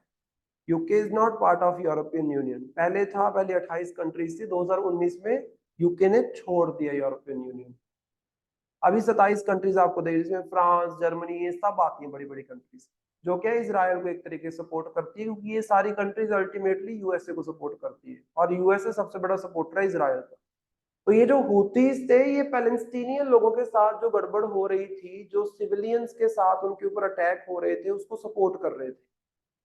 और इस सपोर्ट के चक्कर में हुतीज ने यहाँ पे जितनी भी वेस्टर्न कंट्रीज की शिप्स आ रही थी, सबके ऊपर अटैक करना स्टार्ट कर दिया। आपने क्या याद रखना है? हुतीज के बारे में कुछ याद करने की जरूरत नहीं, नॉट इम्पोर्टेंट। रेड सी की ज्योग्राफी जो है इसको याद कर लो, जितनी भी कंट्रीज आसपास लग रही हैं उसको याद कर लो, समझ रहे हो? जो भी आपके पास वाटर बॉडीज हैं, गल्फ ऑफ अकबा, गल्फ ऑफ अकबा अगर देखोगे तो इसके साथ जॉर्डन, इजराइल एंड सऊदी लगता है। देन गल्फ ऑफ स्वीज की बात करोगे तो दोनों तरफ आपको इजिप्ट ही देखने को मिल रहा है। स्वीज कैनाल के बारे में आपको पता होना चाहिए। तो ये इंपॉर्टेंट लोकेशंस हो जाती है। कौन कौन सी अफ्रीकन कंट्रीज है? ध्यान से देखो, 1, 2 एंड 3 एंड 4, 4 अफ्रीकन कंट्रीज है। देन 1, 2, 3 एंड 4, चार आपके पास एशियन कंट्रीज। ये है वेस्ट एशिया, जो हमने पढ़ लिया ऑलरेडी। ये वेस्ट एशियन कंट्री है, इसराइल तक सारा एशिया ही है, ये कोई यूरोप या कुछ वो नहीं है, ठीक है? या फिर आप बोल सकते हो मिडल ईस्ट या गल्फ कंट्रीज, इसको आप बोल सकते हो, ठीक है? अरबिक कंट्रीज बोल सकते हो। तो नहीं नहीं, जो स्विस कैनाल है ना, एक्चुअली ये ब्रिटिशर्स के द्वारा बनाई गई है। तो ये एक तरीके से आप बोल सकते हो इंटरनेशनल मैरीटाइम रूट है, जिसको ऑल ओवर द वर्ल्ड सारी कंट्रीज जो है वो यूज करती है। तो दैट काइंड ऑफ रूट है ये। आप ऐसा नहीं बोल सकते हो कि यहाँ पे आपको इजिप्ट अगर परमिशन देगा तो फिर ही आप वहां से निकलो। ऑटोमेटिकली इजिप्ट को इसका फायदा होगा, क्योंकि शिप वहां पे आके रुकेगी, वहां पे कुछ ना कुछ चार्जेस वो रुकने के लगा सकते हैं। अगर आपने अपने कंटेनर्स का सामान वहां पे कुछ करना है वो लगा सकते हैं, बट एज सच इजिप्ट के पास इसके अधिकार नहीं है। ये इंटरनेशनल मैरीटाइम रूट है जिसका इस्तेमाल कोई भी कर सकता है, जैसे ओपन सी का इस्तेमाल किया जाता है उस तरीके से। ये कंट्री की टेरिटरी के अंदर कवर नहीं होता है, इस चीज को दिमाग में रखना, ठीक है? तो इसको ब्रिटिशर्स ने बनाया था उस टाइम पे। आज ब्रिटिशर्स का भी पूरा कंट्रोल नहीं है इसके ऊपर, ठीक है? इस स्वीज कैनाल को लेकर बहुत लड़ाइयां हुई हैं इनकी। तो यहाँ पे एक तो हो गया यूरोपियन यूनियन का मिशन, उसका नाम याद रखोगे। दूसरा जो इससे पहले मैंने आपको करवा दिया था, ऑपरेशन प्रॉस्पेरिटी गार्डियन, याद करो। ऑपरेशन प्रॉस्पेरिटी गार्डियन जो यूएसए ने लॉन्च किया था। इन दोनों ऑपरेशंस के बारे में याद रखना, सीधा क्वेश्चन पूछ लेते हैं पीसीएस वगैरह में कि ये ऑपरेशन किसके लिए या किसने या क्यों लॉन्च किया था, सिंपल। या फिर मैच द फॉलोइंग में आ जाएगा, मैच करना है नीचे ABCD, उस तरीके से। तो किसी भी तरीके से पूछा जा सकता है। फिर एक और इंपॉर्टेंट लोकेशन न्यूज के अंदर चल रही थी, दैट वाज अबाउट मोरोधारो। मोरोधारो की अगर हम बात करते हैं तो मोरोधारो इज इंडस वैली सिविलाइजेशन की साइट। इंडस वैली सिविलाइजेशन तुम लोगों ने पढ़ी हुई है। इंडस वैली सिविलाइजेशन जो है ये इंडिया की फर्स्ट अर्बन सिविलाइजेशन है, जो आज से बोला जाता है अप्रोक्सीमेटली 4700 साल पहले एग्जिस्ट करती थी। 4700 साल पहले, 4700 साल आज से 2000 साल ये निकाल दो, 2700 BC पीछे चले जाओ, तो अप्रोक्सीमेटली 2700 BC में आपको एक अच्छी खासी डेवलप्ड सिटीज जो है नॉर्थ वेस्ट इंडिया के अंदर देखने को मिलेगी। पढ़ी है ना सबने, दैट इंडस वैली सिविलाइजेशन। उसकी एक साइट आपको देखने को मिलेगी गुजरात के अंदर, जिसका मैं बात कर रहा हूँ, दैट इज लोथल। नहीं, एक और है ज्यादा फेमस है जो कालीबंगा, तो राजस्थान में। धोलावीरा, दैट इज धोला धोलावीरा को रिसेंटली यूनेस्को ने अपनी साइट डिक्लेयर किया है कुछ टाइम पहले, समझ रहे हो, कल्चरल साइट्स में उसको डिक्लेयर किया गया है। तो यहाँ पे धोलावीरा जो है बड़ी इंपॉर्टेंट लोकेशन है। और धोलावीरा आप कैसे पूछ सकते हो, धोलावीरा अपना वाटर मैनेजमेंट सिस्टम के लिए जाना जाता था। धोलावीरा के क्लोज ही आपको एक नई एक्सकवेशन, एक नई खुदाई देखने को मिली, जहां पे इनको साइट मिलती है जिसका नाम है मोरोधारो। यहाँ पे सेम वैसे आर्टिफैक्ट्स, सेम वैसा मटेरियल मिला है जैसा आपको धोलावीरा के अंदर मिला था। तो मतलब ये भी एक सिटी हुआ करती थी इंडस वैली सिविलाइजेशन की। अब ध्यान से देखो, इंडस वैली सिविलाइजेशन की एक साइट आपको खोजी। अब हो सकता है कि पेपर के अंदर इंडस वैली सिविलाइजेशन के ऊपर क्वेश्चन आ जाए, मोस्टली ऐसा होता है। धोलावीरा भी जब आज से 2 साल पहले, 1.5 साल पहले न्यूज में बड़ा चल रहा था, इनफैक्ट 2023 के पेपर से पहले भी न्यूज में चल रहा था, तो वहां पे अगर आप देखोगे तो उसके ऊपर अलग अलग पेपर्स में क्वेश्चन पूछे गए हैं। और ऐसा ही होता है। अब जैसे ये साइट न्यूज में आई तो मतलब इंडस वैली सिविलाइजेशन आपकी न्यूज में आ गई, तो जिसकी वजह से वो टॉपिक हमारा जो है ये इंपॉर्टेंट हो जाता है। तो इस तरीके से आपने इसको एक बार रीड जरूर कर लेना है, इंडस वैली सिविलाइजेशन को, ठीक है। अब यहाँ पे अगर इसकी हम बात करें मोरोधारो की, तो ये आपकी 4500 साल पुरानी साइट है। आज से 4500 साल मतलब 2500 बीसी की साइट है, जो उस टाइम पे डेवलप हुई थी। आर्किटेक्चरल डिजाइन की बात करें तो धोलावीरा जैसा ही आर्किटेक्चरल डिजाइन आपको देखने को मिलता है। ये आपकी न्यूज़पेपर की कटिंग है जो यहाँ पे लगाई गई, जो न्यूज़पेपर में उस टाइम पे आ रही थी। This is a fortified settlement dating back to the Harappan era. Fortified settlement याद करो। अच्छा, जब हम धोलावीरा की बात करते हैं, या इट्स धोलावीरा, धोलावीरा की जब हम बात करते हैं, Dholavira city was divided into 3 parts. Normally cities were divided into 2 parts, citadel and lower town। पढ़ा है, citadel and lower town, upper town and lower town। Dholavira was divided into 3 sites, 3 different parts, और तीनों के तीनों फोर्टिफाइड थे। Fortified मतलब चारों तरफ से दीवार निकाल के किले की तरह बनाए हुए थे। वैसा ही आपका ये मोरोधारो साइट भी है, फोर्टिफाइड साइट है। Most of the sites fortified होती थी, आपको पता है। Then the fortification measures 102 metre east to the west and 58 metre north to the south. मतलब ये इसका एक्सटेंट है जो फोर्टिफिकेशन हमें मिली है। The thickness of the wall is an average 3.3 metre.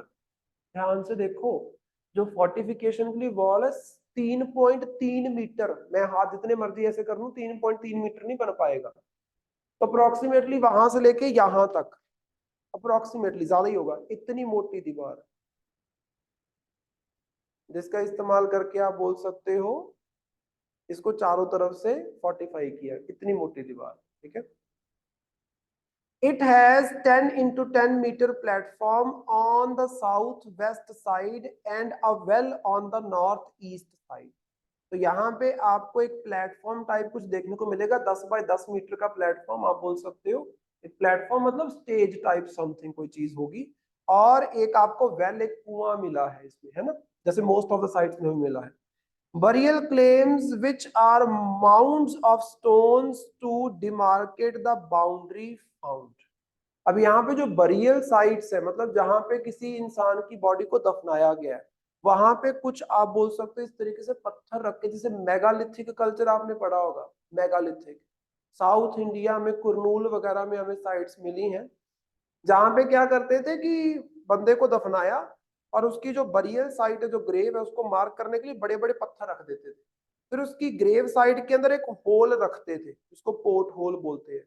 तो मान लो वो बंदा मरा, उसको दफना दिया, उस फैमिली का नेक्स्ट बंदा मरेगा, उसी पोर्ट होल से पाइप लाइक चीज, उसमें से बंदे की बॉडी को अंदर डाल दिया जाएगा, उसी सेम ग्रेव में उसी फैमिली का दूसरा बंदा भी दफना दिया जाएगा।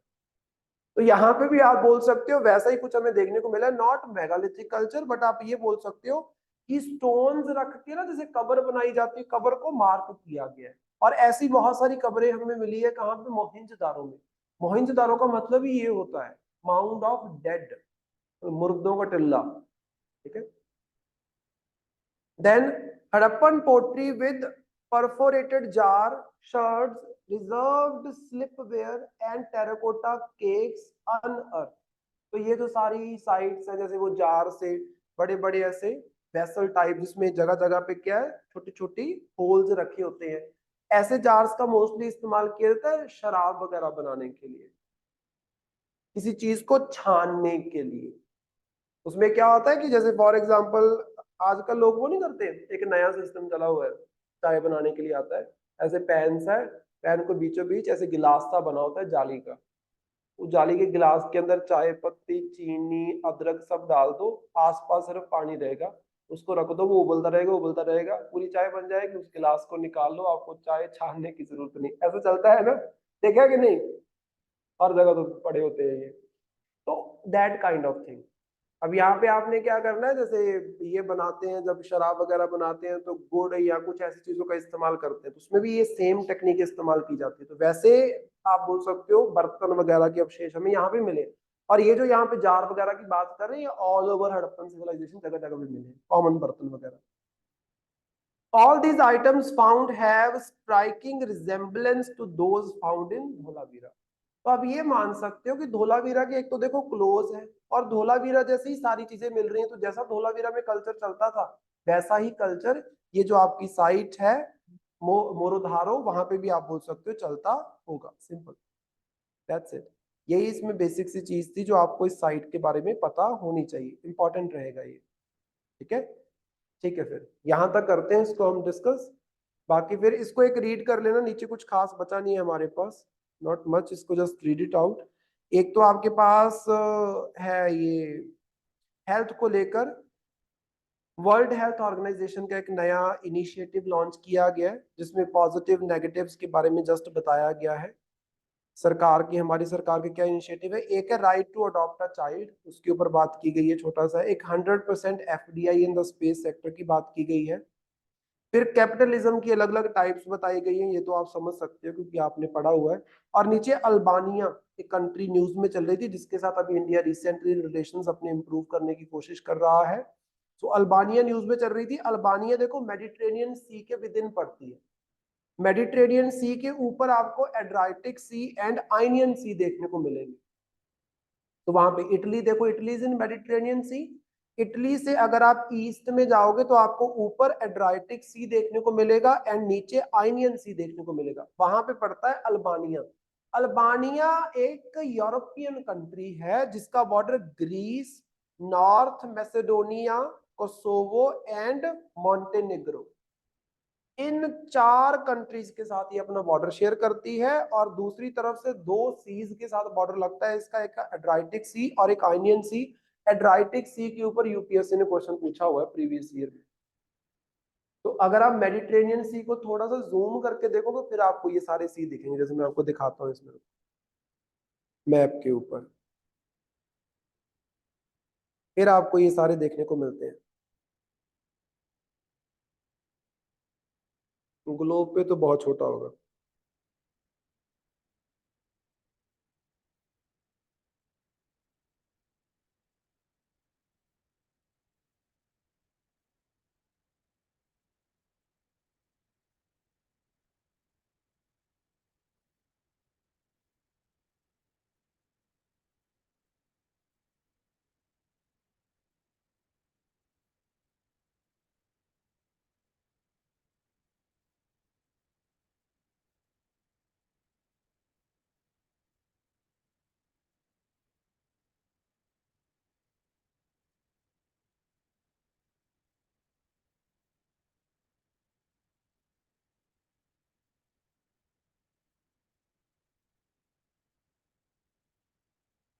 मेरा गूगल मैप नहीं चल रहा, क्या हो गया इसको?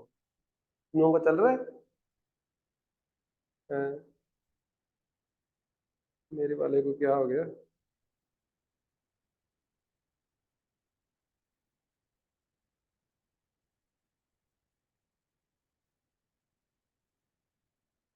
तो खोल लेते हैं, भाड़ में जाए गूगल मैप, इस पे देख लेंगे।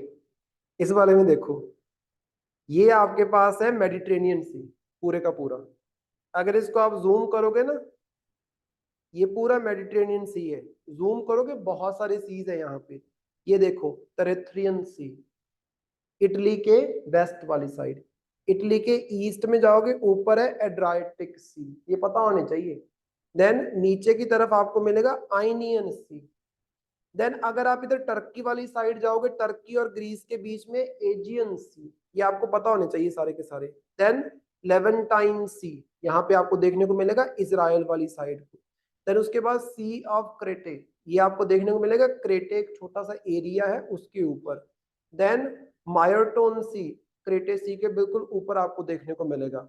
देन उसके बाद है बेलेरिक सी, ये जो आपको स्पेन के पास देखने को मिलेगा। देन उसके बाद है अल्बोरन सी, ये आपको मोरक्को के ऊपर बिल्कुल ऊपर देखने को मिलेगा। तो बहुत सारे हैं। उसके बाद गल्फ ऑफ लायन आ गया। देन लिंगुरियन सी आपको बिल्कुल देखने को मिलेगा किधर, इटली के इस वाली साइड में, फ्रांस और इटली के क्लोज। तो इस तरीके से बहुत सारे सीज है जो मेडिटेरेनियन सी के विद इन एग्जिस्ट करते हैं। इसको आज घर पे जाके सर्च करना और इसकी एक असाइनमेंट करके लेके आना। तो लिखो assignment,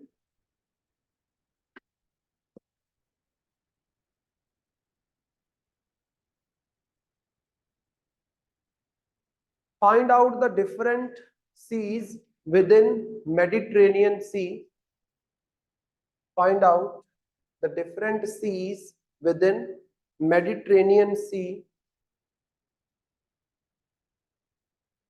comma, their bordering countries, comma, their bordering countries.